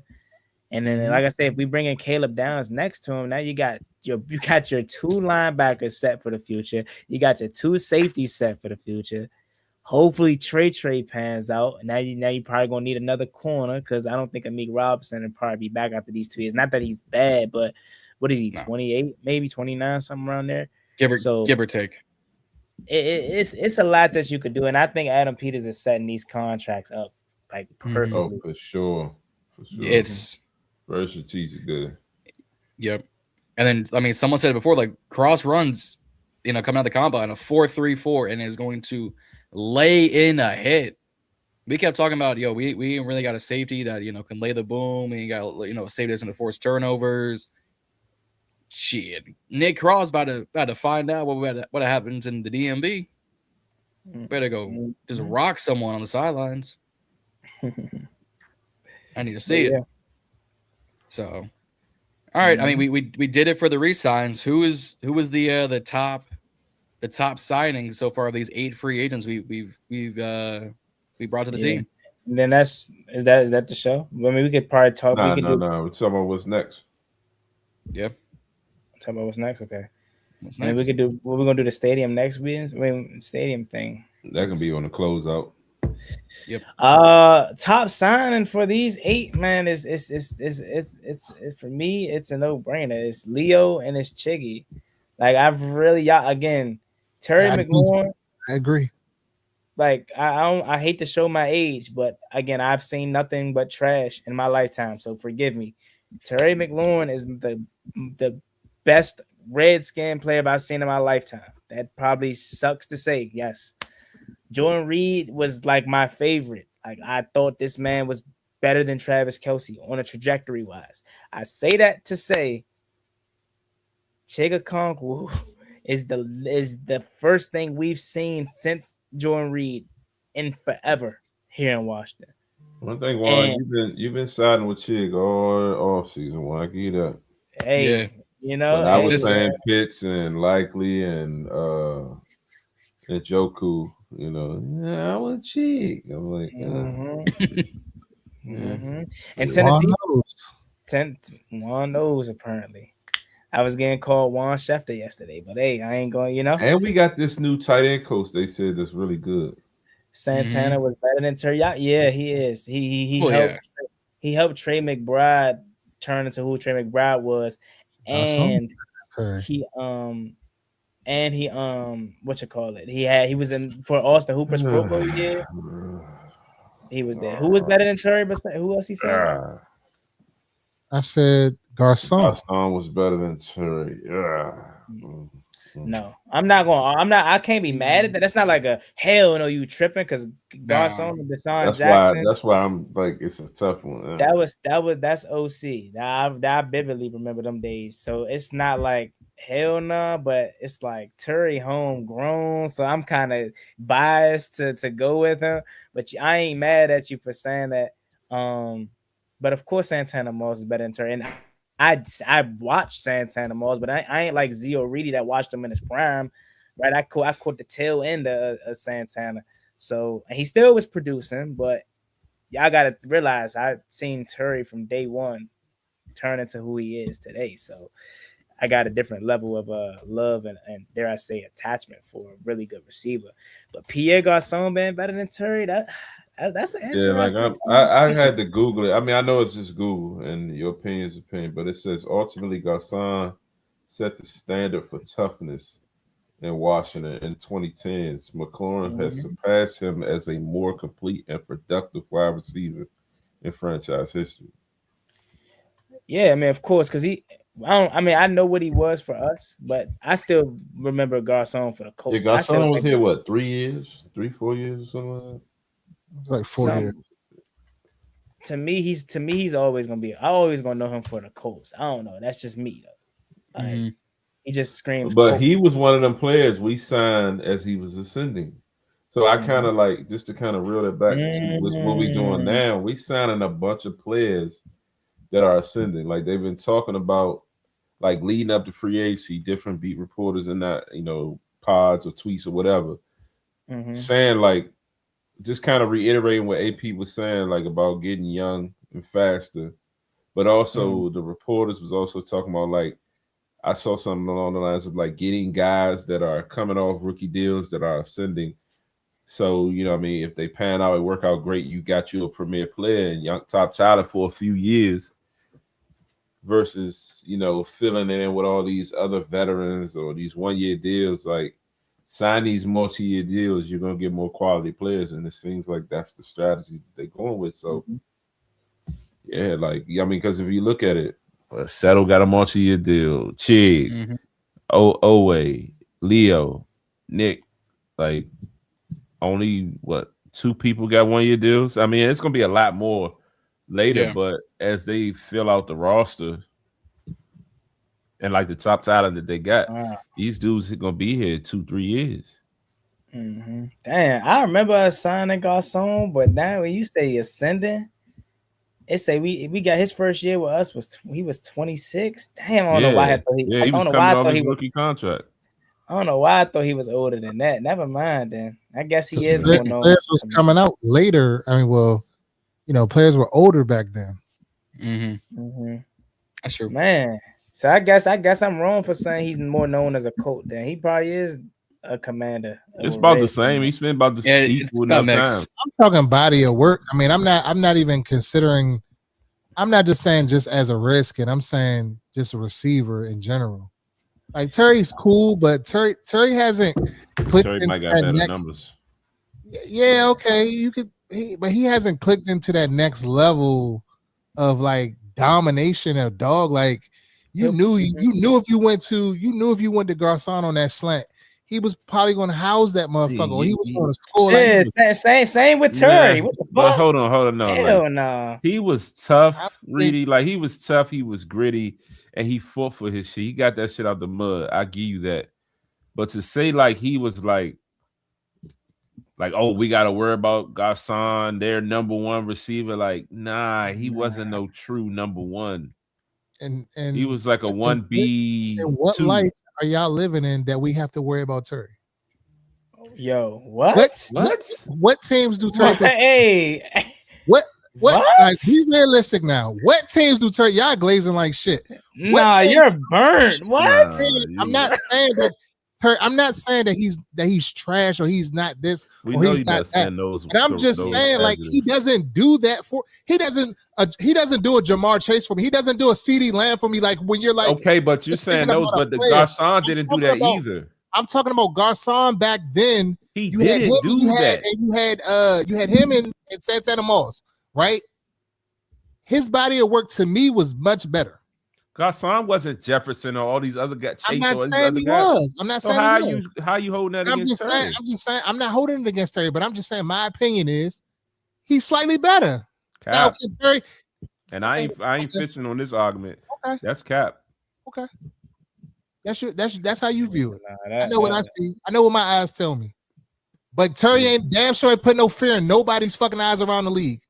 Nobody's. I don't know about nobody. For Terry to really get shut down, when Terry gets like shut down, a lot of times, it's not like fault. Terry run into situations here. He might get in the top corners. He might double. He's not getting double all the time. There's some games where he is because we didn't have nobody else, so they would just do it just because. Terry's not getting doubled. Terry has been getting doubled.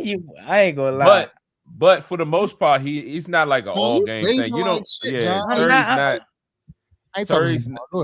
He basically like what he's saying in the sense of like you're gonna probably double JJ the whole game. So it's no games really where like Terry is probably getting doubled. But that's what I'm not game. saying. Terry is solid. But Garcon was never getting doubled. Garcon was more physical. I feel like Garcon was, to me, just me. I feel like Garcon, like he did a little bit more for me. That's all I'm saying. That's fine. I mean, slants come back. That's my opinion. That's why it's Reedie's opinion. Slants come back squares. I know what the but he wasn't burning no niggas down no sideline. He might have caught a couple contested bombs, but he wasn't just straight out. I know he caught that post in that playoffs against the Packers or whatever, but he wasn't straight like just burning niggas on go routes like Terry was doing. Like Terry be doing. I'm not taking that away from Terry. Terry has speed, yes, but I'm talking about just playing the position is more than burning niggas. It's route running. It's more than that, but Terry got the other shit too. Is what we that's what I'm gonna say. You realize you just said Terry. You just said Garcon caught the slant across the middle. Is that Terry not what Terry McLaurin does? Like I get it. Okay, did it in the NFC Championship. Yeah, you could say that he has done that. I mean, you got to go tit for tat in a comparison because you're trying to prove who's better. Here's what I'll say, and this is what I think I can kind of understand what you're trying to say. Terry doesn't have no God gifted talent. Like if going back to his Ohio State days, he got his scholarship. You know, he had to earn a scholarship through the mud. He was never like looked at to be this guy that was a star, right? In high school, he definitely was. He was that guy. He was the man in high school. I ain't gonna hold you. Terry was like that in high school. All these dudes is the man in high school, right? But the point I'm trying to make is Terry had to work for everything. Nothing was like came easy to him, right? He doesn't have the best hands. He's fast, but he's not the fast. He doesn't have the crisp route running. So what I think when Reedie says he's looking from the standpoint of Pierre Garcon was probably meant to play receiver. He probably had the God gifted talent, whether it's his hands, his physicality, whatever. Terry had to earn for everything that he got. So it's kind of not. It doesn't seem fluid to him in a sense. I hope I'm kind of saying the right thing. Correct. Because you can't say, because like as he read, the production outweighs Pierre Garcon. So it can't be he doesn't produce more than him. It's more about your preference of how you view the receiver position. But because everything you just said, Terry McLaurin does, and he does something better than Pierre Garcon. And faster, get deep threats and all that. He's definitely faster. He's a deep threat. Yes, he is.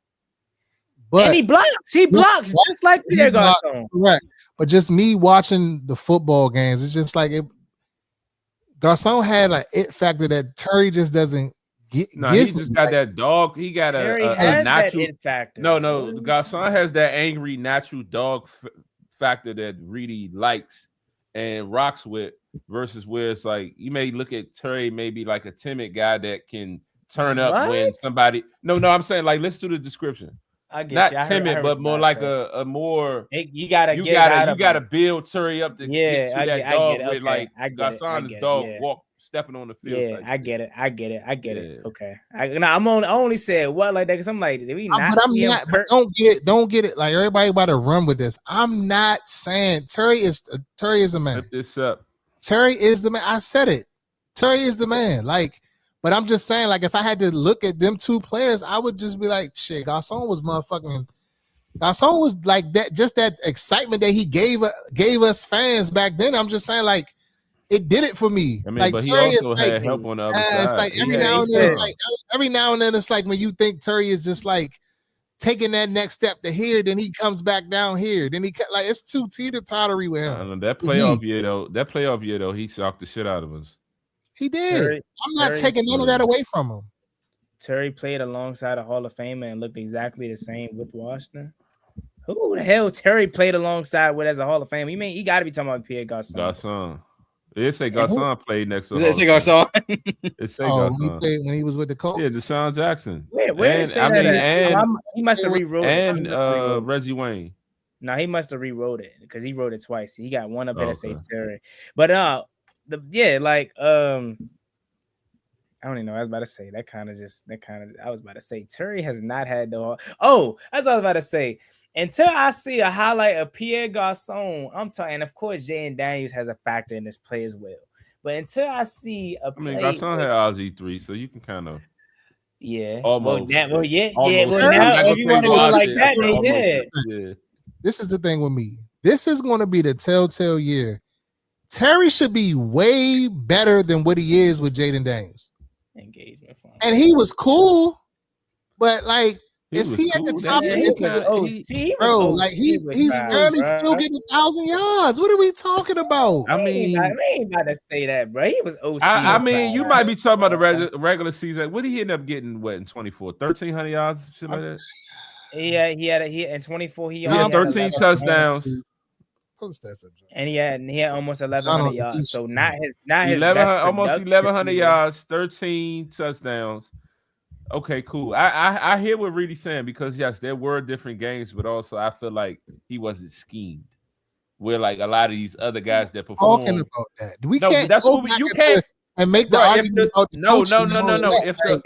If I'm not making the argument about the coach, I'm just showing you that it matters in the equation. Because if you compare him to a situation where Jay Gruden was scheming shit for your comparison of Garcon or any of these other guys, well, who you know these other teams be scheming for their main guy. Our offensive coordinator didn't do that, but that's just one factor. But the other part I was just trying to say is that I lost my thought. But at the end of the day, like the whole complete body of work, you have no basis to say that he's better than Terry other than that he's more of a dog on site. Pause. Nothing else. I'm not. I didn't intend for this to turn into this like. It happens. That's how this is a good closing show. This is a good closing of the show. We don't even gotta talk about the Oh no, I was saying in 24. My bad. We still gotta talk about who do we think we're going to correct. We're gonna get there. But in 24, we started early, so we got more time. In 24, yeah, Z ain't sleeping tonight. In 24, I gotta say something too. In 24, Terry had, the 13 touchdowns or whatever. You saying just a little over 1,100 yards.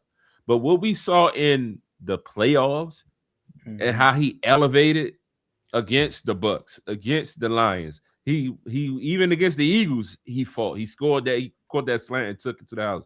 Like, you maybe just be looking at the regular season number, but like Terry put on in 24. 25, you know what I mean? We ran into the situation where we know what can't happen and he got injured. Unfortunately, we don't know what he could have came right back and did. So, like, it's like the saying, Terry just ain't that, Terry ain't this. He was headed in the right direction at 29 going into 30 or 30 going, whatever he was. Like, as he was getting older. He had his best season in 24. I'm not arguing that, Z. I never said he wasn't it. Don't put words in my mouth. No, I didn't say you didn't say he ain't it. But you're saying like you saying y'all hyping the shit out of Terry. He's not compared to Chase and Jefferson. Like, we know that. But he was hitting in the right direction to give us another level of what Terry McLaurin could do. But he got hurt. Is he cooking right now? I can't even lie, chat. Nah, it's true though. It really is. And then also to Asia's point, Terry McLaurin has never, I don't care. Yes, he's the receiver one, but Cliff Kingsbury never utilized him as the vocal point of this offense. David Blau literally said this offense is predicated around how we get Terry McLaurin 10 targets a game. If you giving Terry McLaurin minimum 10 targets a game for 17 weeks, I swear, I'm not going to swear to God, but I will put money down that he's going to get at least 1,200 yards this year. 10 targets minimum for 17 weeks? Come on, bro. Like, we gotta stop faking on Terry, bro. I hate. We had these conversations every year. Like, this man ain't that, bro. What I pull it to his stats back up. It's okay. It's okay.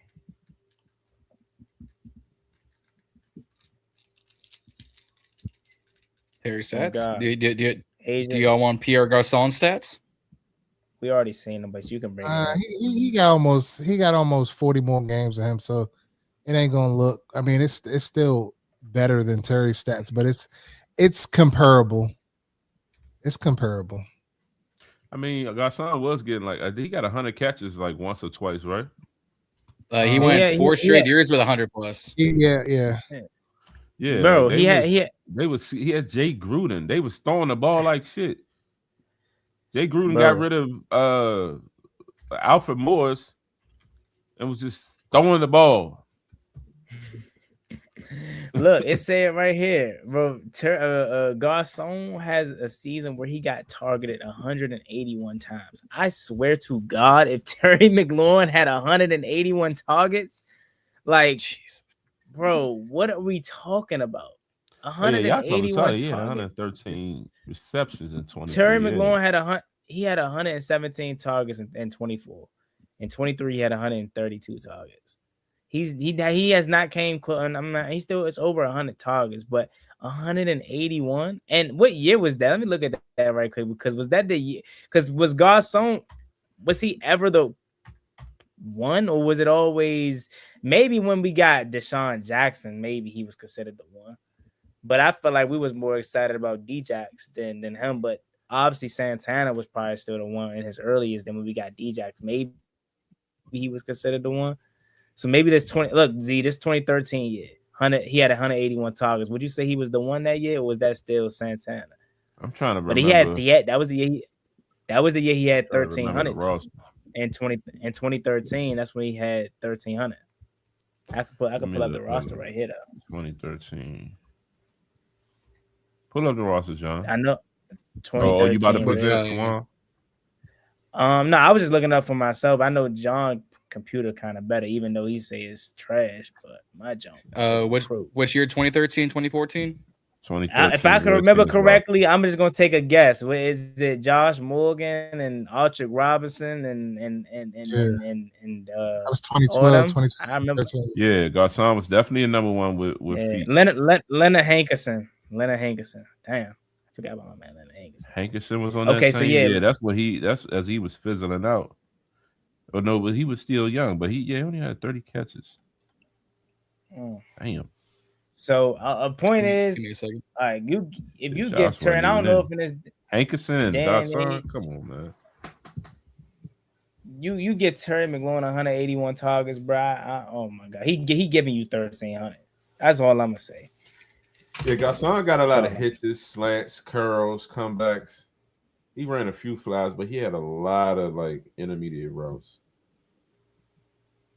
Mm-hmm. But yeah, what's next? Yeah, we can close it off on that. No, I'm saying who do we want to see next, free agent wise? I mean, I'm honestly to this point, I'm gonna just go position because I'm not gonna say no players because I'm kind of like I'm low key complete. I'm ready for the draft now. Nope. Nope. Man, Juan got Chig. He said, "Fuck it." Yeah, you go too far. I got who I wanted. Let's go to the draft. Love it. Go ahead. Look, because I'm thinking from the perspective of us drafting Jeremiah Love. So I'm like, I was in on Rachaad White, but I'm like, clearly they're not in on the running back market right at this very moment. Maybe they're gonna hold out and wait to see how it plans play out or whatever. Because that was my thing too. A lot of these free agents that a lot of people were upset that we weren't getting. I'm like, bro, they don't have a market. They would have been gone, but they're still around for a purpose. So I'm ready for the draft from the perspective of I'm thinking we're gonna get Love. Okay, let me not say that. Also, I'm going with the mindset that Brandon Ayuk is guaranteed to come here. So that I'm not gonna say that lessens the importance of the receiver, but now it's Ayuk, Terry, and maybe I'm a De'Ami Brown guy. I'm a Hollywood Brown guy. I just want somebody that can stretch the field. So I don't know if Darnell Mooney already got signed, but someone brought him up. He scares me, even though he had 1,000 yards last year. He scares me. But I'm gonna just say position wise, receiver, and of course running back, because we really only have one at this moment. And center, we have not talked about center besides the possibility. No, we have not. Yeah, so that I'm gonna start there. Offensive line, interior offensive line, center, and guard is an area of need that we need to address ASAP. Those will be my two, but I don't know who's on the board that's really worth. Or Mekhi Becton is still out there, like he's a massive guy. You know what I'm saying? So it's just like, why not? You know what I'm saying? If Chris Paul has priced himself out, or who knows, that may work out for you. But center, we definitely have to look at center. And then I say we need to bring in a receiver. I know John has said that it's a lot of receivers in this draft. But I think we need to seriously look at that and maybe possibly later on another running back that can spell whomever the starter is going to be. Go ahead, Kyber. I'd say you got to bring in another receiver, whether it's through the draft or through free agency. I'm not going to list names. We did that earlier in the show. I would agree center at this rate because I don't think we can. We could get away with Alec Grady for the season. No, we can't. But I'm not. Yeah, it's not going to be pretty. So I would say if you can't go get maybe Lloyd Cushenberry as like a bandage, I'd go draft one. I like some of these centers in the draft, whether it's Sam Hecht out of Kansas State, my guy Jake Slaughter from Florida, whether it's Logan Jones in Iowa, Pat Coogan in Indiana. Like there is some good centers in this draft that you can just let marinate for a couple of games behind Alec Grady and go, all right, go ahead. And I wouldn't have any qualms against it. If we're gonna lock in Jeremiah Love at 7, which I have no problem, nothing against, then I think we're kind of good. We probably should bring another running back just for the depth. Whether you bring back McNichols, whether you go out and get Rashard White, whether you go out and get someone else, who knows? Center, receiver. Honestly, because of this draft class, and I like a couple of them, I'd say corner. Go get yourself a young back, a young 4 or 5. Sit behind Robertson, sit behind Amos, sit behind Mikey. Let him cook, let him develop in camp. Yeah, center, receiver, back, corner. Yeah, I say one. We definitely, just to say a different position. I say we still need another linebacker. Just to kind of add in the mix. I don't know. Like, are you just going with Chenal? Is he going to be the middle linebacker along with McGee? Like, do you bring Bobby back to have that leadership? We talked about the other day with Candy. Like, if Bobby does come back, she would expect it to not be an eliminated role. You know what I mean? So do you imagine a scenario where he does come back? He may be used differently, but still on the field. He's just one of those guys that's just that smart, and you just look at that. So I'm not totally against not bringing Bobby back now that I kind of like sat and thought about that, but I definitely would want it to be in a different capacity as far as how he's used. Now, outside of the linebacker, I would definitely say we definitely got to get the receiver. I've been saying either Ayuk, and it started out Ayuk Evans, Ayuk Reek. Now I'm kind of like Ayuk Diami, and kind of see how that play out. Everybody asking about Ayuk Jennings or Ayuk Debo. Why do y'all like Ayuk Diami? Like, go ahead, finish your point though. Because Diami stretches the field. You need somebody to stretch the field where Ayuk can do everything else. So he's just not your only burner, or just y'all watch the games. No, when we say stretch the field, that doesn't mean like you can just running the route and making the defender have to defend you because of your speed. The threat of your speed is stretching the field. I could have sworn most receivers in this league, they're running 4-4, 4-3, 4-4. Like you're stretching the field. Terry stretches the field. Like y'all keep keying in on Diami, like he is. I digress. We're keying on Diami because we're saying offensively we still need somebody that's a deep threat. We need a realistic deep threat. He only made a handful of plays here. Every single play he made was a fucking bomb. Like he burnt the corner. And in 4 years he was here, he had 4 fucking bombs. So we're talking. I only look at the last year with Diami. I'm off the other 3 years. Yeah, and it shouldn't count. Like you would a whole new regime. Last year, he did nothing. And y'all keep talking he didn't have 5. The greatest fucking quarterback that to man when he came out of the fucking draft What are you talking about? He not better than 5. Trevor Love ain't no fucking slouch. He Well, you not said better he- than Trevor 5. He ain't 5, and he ain't this Trevor Lawrence. offense. It ain't this offense. Trevor He Love, he ain't got 5. love Just, all. we're talking He about got love all realistic the time. options. Yeah. Realistic He ain't options right 5. now is De'Ami. Is one of Diami them. wouldn't be a realistic to be. The Army was a realistic option 3 weeks ago. Mm-hmm. Why Shit. not? All that. I don't know why you hating on De'Ami though. Like, what's up? Ass, bro. Niggas ass, How? bro. He finally got his opportunity in the final year of his rookie contract. Playoff Diami was better. I give him that. Can't take that away from him. But overall, I seen this movie too many times with De'Ami Brown. That motherfucker don't get open for all that speed. I mean, you he ain't still got to get through camp, Reedie. He was known as a one-trick pony coming out of UNC, and we're literally talking about him. Literally, I'm not telling you he's a route runner. I'm literally saying we want speed next to Terry McLaurin and or Brandon Ayuk. Out of all of the options left, De'Ami ran a few the reverses, Reedie. That could stretch. De'Ami threw a bomb, and who dropped it? Who dropped that? Who dropped that? No, it was Alameda. So who's left on the market? And who's left on the market? And possibly somebody in the draft. Y'all saying the best option right now is De'Ami. So who's a better? No, he's not the best he's option. not the best. He's just realistic. He's more realistic. But okay, so Hollywood, you think in a situation where you get De'Ami or Keenan Allen, you want Keenan Allen? I mean, not for the reasons that y'all are saying, but for just an overall better, like probably going to contribute a little bit more, I would take Keenan Allen.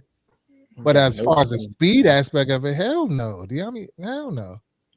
I would not take Keenan Allen over De'Ami. As far as if you trying to just push. So you agree, but you agree we. I agree he has speed. No. I'm saying you agree that we need somebody to stretch the field. Yeah, I'm saying like I mean, why is I don't know. People just want to say something ain't real. Yeah, I guess De'Ami is gonna have to be the one, man. We can go Hollywood Brown. Yeah, you want Hollywood? That's a former first round pick right there. You can go. Better than De'Ami though, but I mean, I would argue they're the same player. I'm sold. They're the same player.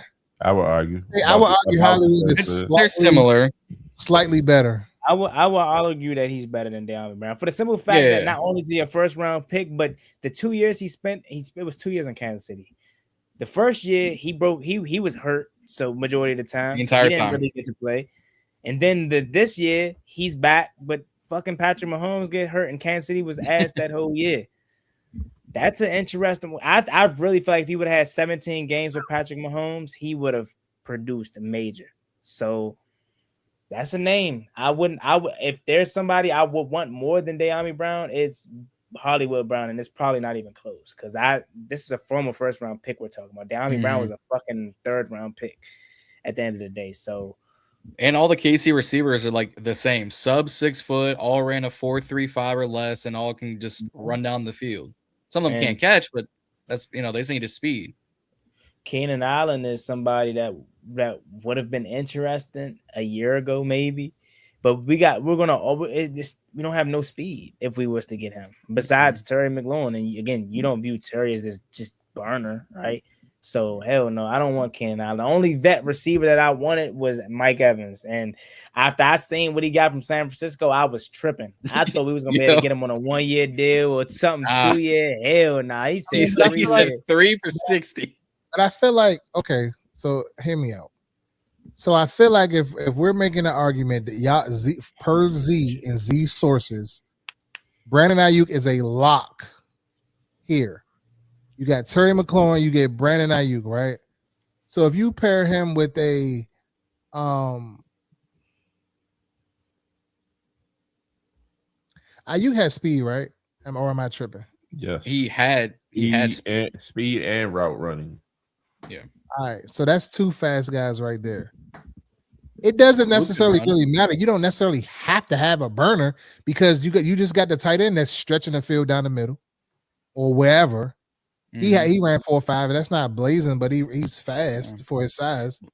Luke is relatively fast if he comes off healthy. Yeah, Luke is relatively fast. So you don't necessarily have to have that And Diami is not blazing. I think Diami's like 4'4". He wasn't no 4'3" guy. Let me look. He's 4'4", 4'5". Diami. Spell Diami, damn it. Ami Brown. Dyami. Yep. I was yelling at Google again. But like an old bastard. Diami Brown, 40-yard dash. Diami Brown wearing a 4.44 to 4.45. Exactly. No fucking burner. Hollywood. Like Hollywood ran a 4.27. Yeah, that's a burner. Luke ran like a 4.4. 4.4 or 4.5. Lucas McCaffrey ran a 4.46. Faster than Diami. It's on par. Yeah, so my whole point is like it don't necessarily the Diami argument doesn't carry no fucking weight. None whatsoever for the reasons to bring him here. Because he's gonna stretch the field. So other motherfuckers that can stretch the field. Honestly, this is a good receiver class if you want someone fast. Brennan Thompson, 4.26. There was a 4.28, a 4.3, a 4.31 at 6'5", a 4.34 at 6'4", 4.35, and y'all's guys Zachariah Branch, a 4.35, and Eric Rivers, a 4.36, and DeJon Stribling, a 4.37, and Chris Brazel, a 4.4. My guy Skylar Bell. Like there are receivers with size paws that can run fast as well if we want to go get them.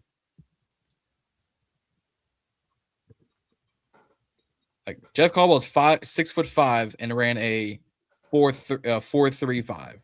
Who? Jeff Caldwell, yeah. Oh, you signed him over Diami? Right. Jalen Lane ran a 4.3. Yes. Jalen Lane ran a 4.3. Like we talking about bringing Diami. Jeff Caldwell, you'll sign him over Diami? I would draft him over bringing in Diami. 6'5", he ran a 4.31. I know I'm not tripping. Like in my mind, I'm thinking like, what? Like what are y'all talking about? Like Diami, like out of all people, him.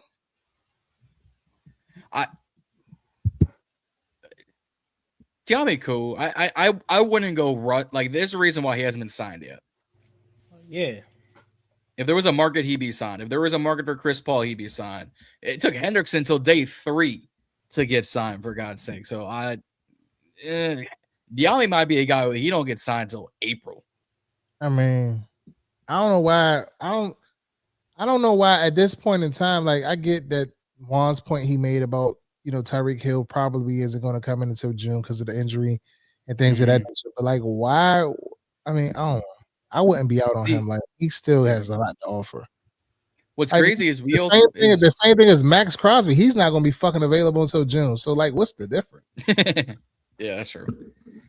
What's crazy is everyone, like all the reports coming out today was Ayuk was going to be released today. He ain't been released yet. Exactly. It's just whenever it's a formality, but it's whenever, but it's just funny. Everyone's like, oh, sincerely hope that this is a fucking lock. Like Z is reporting, according to Z's sources. Zevon A. Smith. Z got source. According to his sources, this is a lock. He's guaranteeing it. Zevon A. Smith. Yeah. I mean, I hope this happens. Oh, trust and believe. Because if Brandon Ayuk does not sign with the Washington Commanders, oh my God, this fan base is gonna be livid. I'm gonna go ape shit on the next pod after he signs with somebody else. Because he's on this lock shit. I'm gonna say I told you so. This fan base is going to be in shambles. Oh man, I can't wait. Shit, 2 hours on it. So Z, did you give up on Bill? Fuck no. Oh, so Jeremiah Love and Bill. This is what we talking about. What are you talking about? Giving up on Bill? No. Bring back C-Rob, man. I don't care if he signed a tweet. Trying to get our Sonic and Knuckles over here. Oh man. But realistically, so White is the only other back that you guys want. I feel like there's like similar, like Bill and him is similar. Let me look at the free agent list. Depressed because I think the Titans are going to take Love at 4. Still won't be at 7 now though. Don't be depressed, man. It's just unfortunate. They're the only threat, literally. Yep. It's the They're draft. the only threat. And Brian Dable, bald head ass, probably gonna take him. He gonna tell. And damn, they whole staff bald headed. It's a fact though. Brian Dable gonna tell Robert Saleh, "Give me Jeremiah Love," and damn it, Jeremiah Love, he gonna Wan'Dale look Robinson, sweet. Cam Ward. He gonna look sweet in them colors though. That'd be tough. I gotta see what the new uniform should look good too. Is he gonna look sweet here? Nah, I'm already thinking about his jersey number, but like, if he wears the the photo of Bill and Love in the Super Bowl throwback jersey, I was like, I mean, that's all we needed. I don't think 4 gonna look sweet though. I ain't gonna lie. Well, Luvu's got 4. Jeremiah Love has like 1. Give Love 1. I'm about to say J Love might wear 1. I like 9. Who got 9? Oh, Sammy Ball. 6. Right? Mm-hmm. It's Sammy Ball. Could be 6. 6? Could be 2. Could be 2. Like we already 22 and 2 in Tennessee. Who wears 7? Okay, give him 5. Who wears Joe 7? Nobody wears 7, right? Joe Theismann, it's no more, retired. right? Mm-hmm. Yeah. So. Yep. I mean, y'all just gonna glaze over what I just said. I ain't hear what you said. I said J Love 5. Oh yeah, that was some bullshit. That. So of course we ain't hear that. That was hey, God knew. Bro. God knew. God knew. Salah 2 defensive mind. I hope so, Asia. I hope so. He is. I hope so. Because that's literally the only threat, bro. Like if he gets past, but he got Dayball in now. I'm sure he got to have an ear. Yeah, but I don't think running back is a who they got Pollard and Spears. Najee Spears. Yeah, that's a solid back. They don't necessarily got it. Yeah, because the remaining free agent running backs right now, it's Joe Mixon, Najee Harris, Austin Eckler, I think Z's Guy and Gibby, Nick Chubb, Dare Ogunbowale. I don't. Travis. I got some. Trav Homer. A little minute. More of the story. There ain't no good shit left. Nah, Raheem Mostert. Nah. Dylan, nah. McNichols, White. If we want to bring out B-Rob, it's gonna be Bill, J Mac, and J Love. Mm-hmm. They love Jeremy McNichols, and Cam reported that they love Jeremy. Yeah, bro, it's obvious, bro. Like they love J Mac, fool. And I can't even be mad at it because every time J Mac get in the game on them 3rd and 36s, he somehow breaks 17 tackles, 37 yards, or blocks to save his life.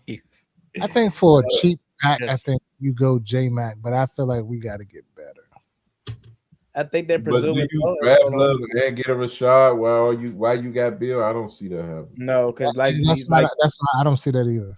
Yeah, like Reedie said, they kind of similar. Because I'm big on Bill potentially being, if they say we don't go Jeremiah Love, I can see the potential of Bill being an every down back. But something I feel like with everybody that believes that, they are overlooking the fact that he is a damn good pass catcher, bro. Like he can run routes. He got good hands. Love? Like no, Bill. Like looking at his New Mexico tape, bro. They was using him like he was a fucking receiver. So like they talking about, So what was Cliff on? I just don't think he liked them, bro. I ain't gonna lie. Cause it's like, all right, you trying to make a point, he can't block, he can't pass block. Well, how else do you expect for him to learn? Yeah, as a rookie, by having him on the sideline, and Austin Eckler's hurt by that time, so it ain't like you got a vet that can go in and show it. Besides J Mac, J Mac. So it's like all the other guys. Yeah, I don't know what his issue was, but like I said, it could just be talk at this point because we haven't seen shit. But David Blau seems to believe Bill can be an RB1. So per sources close to Reedie and Z, that's why Cliff ain't here. Yeah, I heard it with my own 2 ears. Sources close to Reedie and Z, I can confirm that one. Y'all care to spill y'all sources? No, it was on the pod over there. Go check it out. Get our views up. Okay. Respect. I like that. I was just testing y'all. I was gonna see if y'all was gonna be. It's marketing. It's on the pod. It was said. Gotta read right there. Monday command. Exact words. Her exact words is you got to use your context clues. Yeah. I think it was class. But that's all we got, fellas. We've been going 2 hours strong. I like that 7 o'clock start. I don't know. I know that part can't be consistent, but damn, that felt good. Pause. I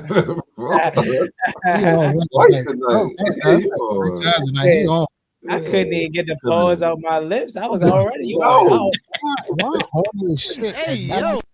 That is crazy, bro. Oh, my lips is crazy.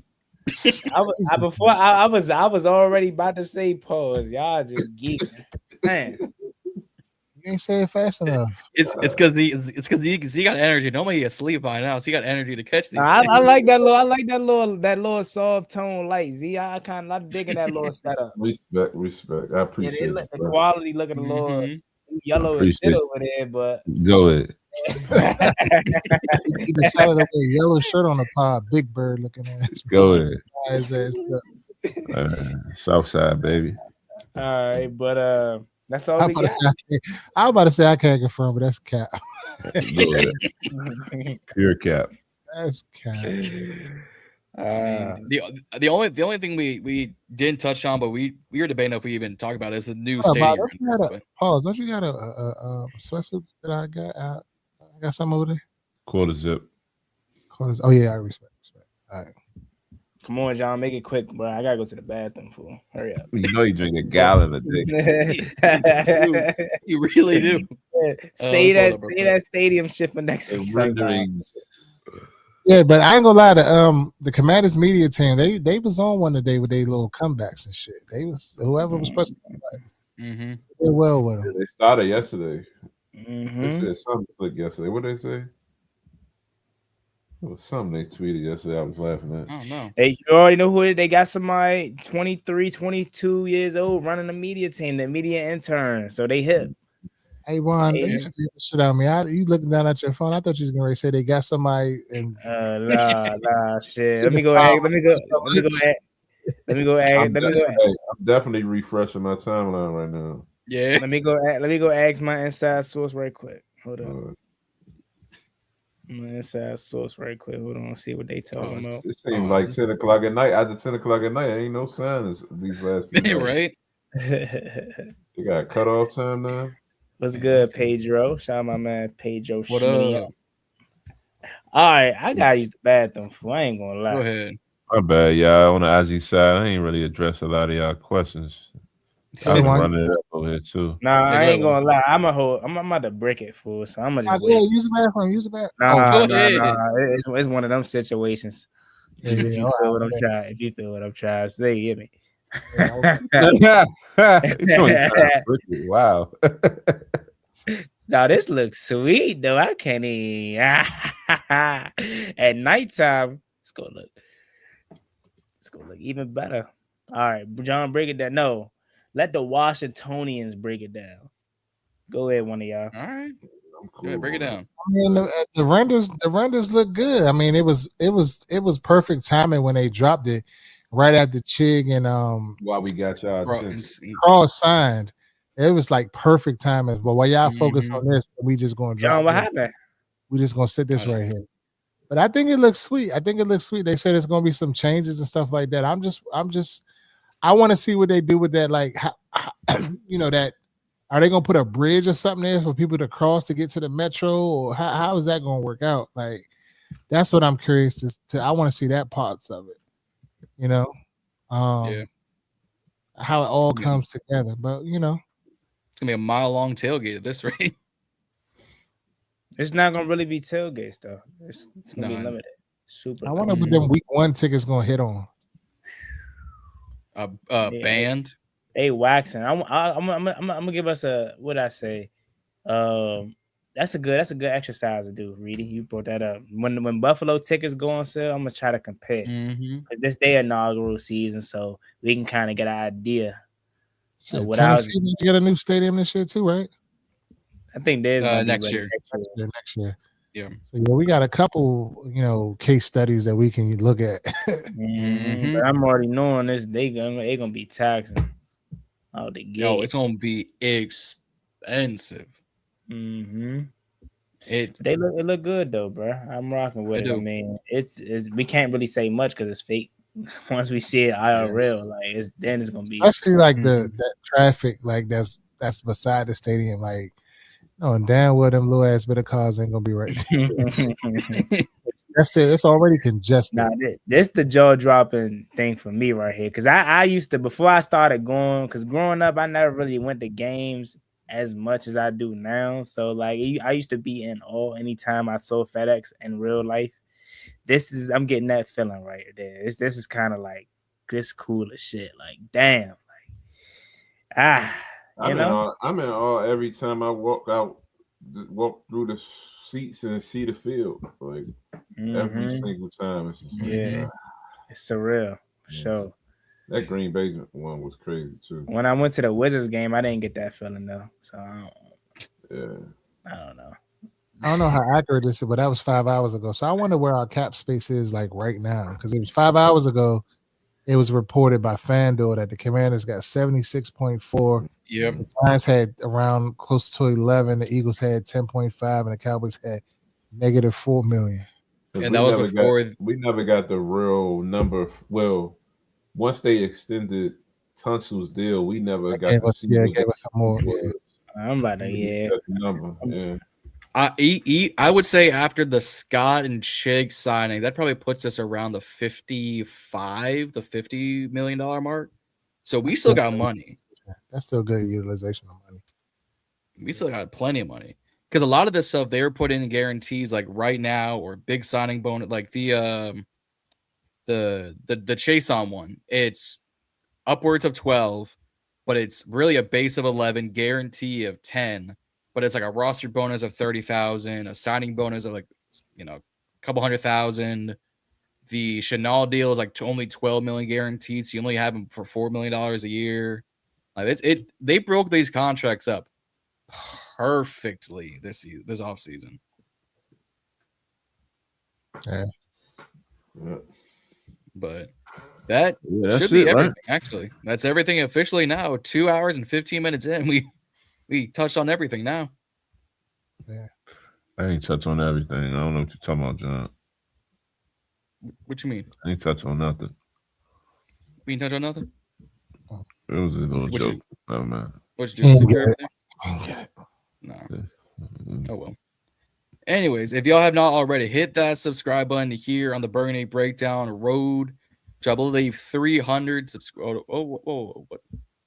No, I'm saying hit that subscribe button. Oh, yeah.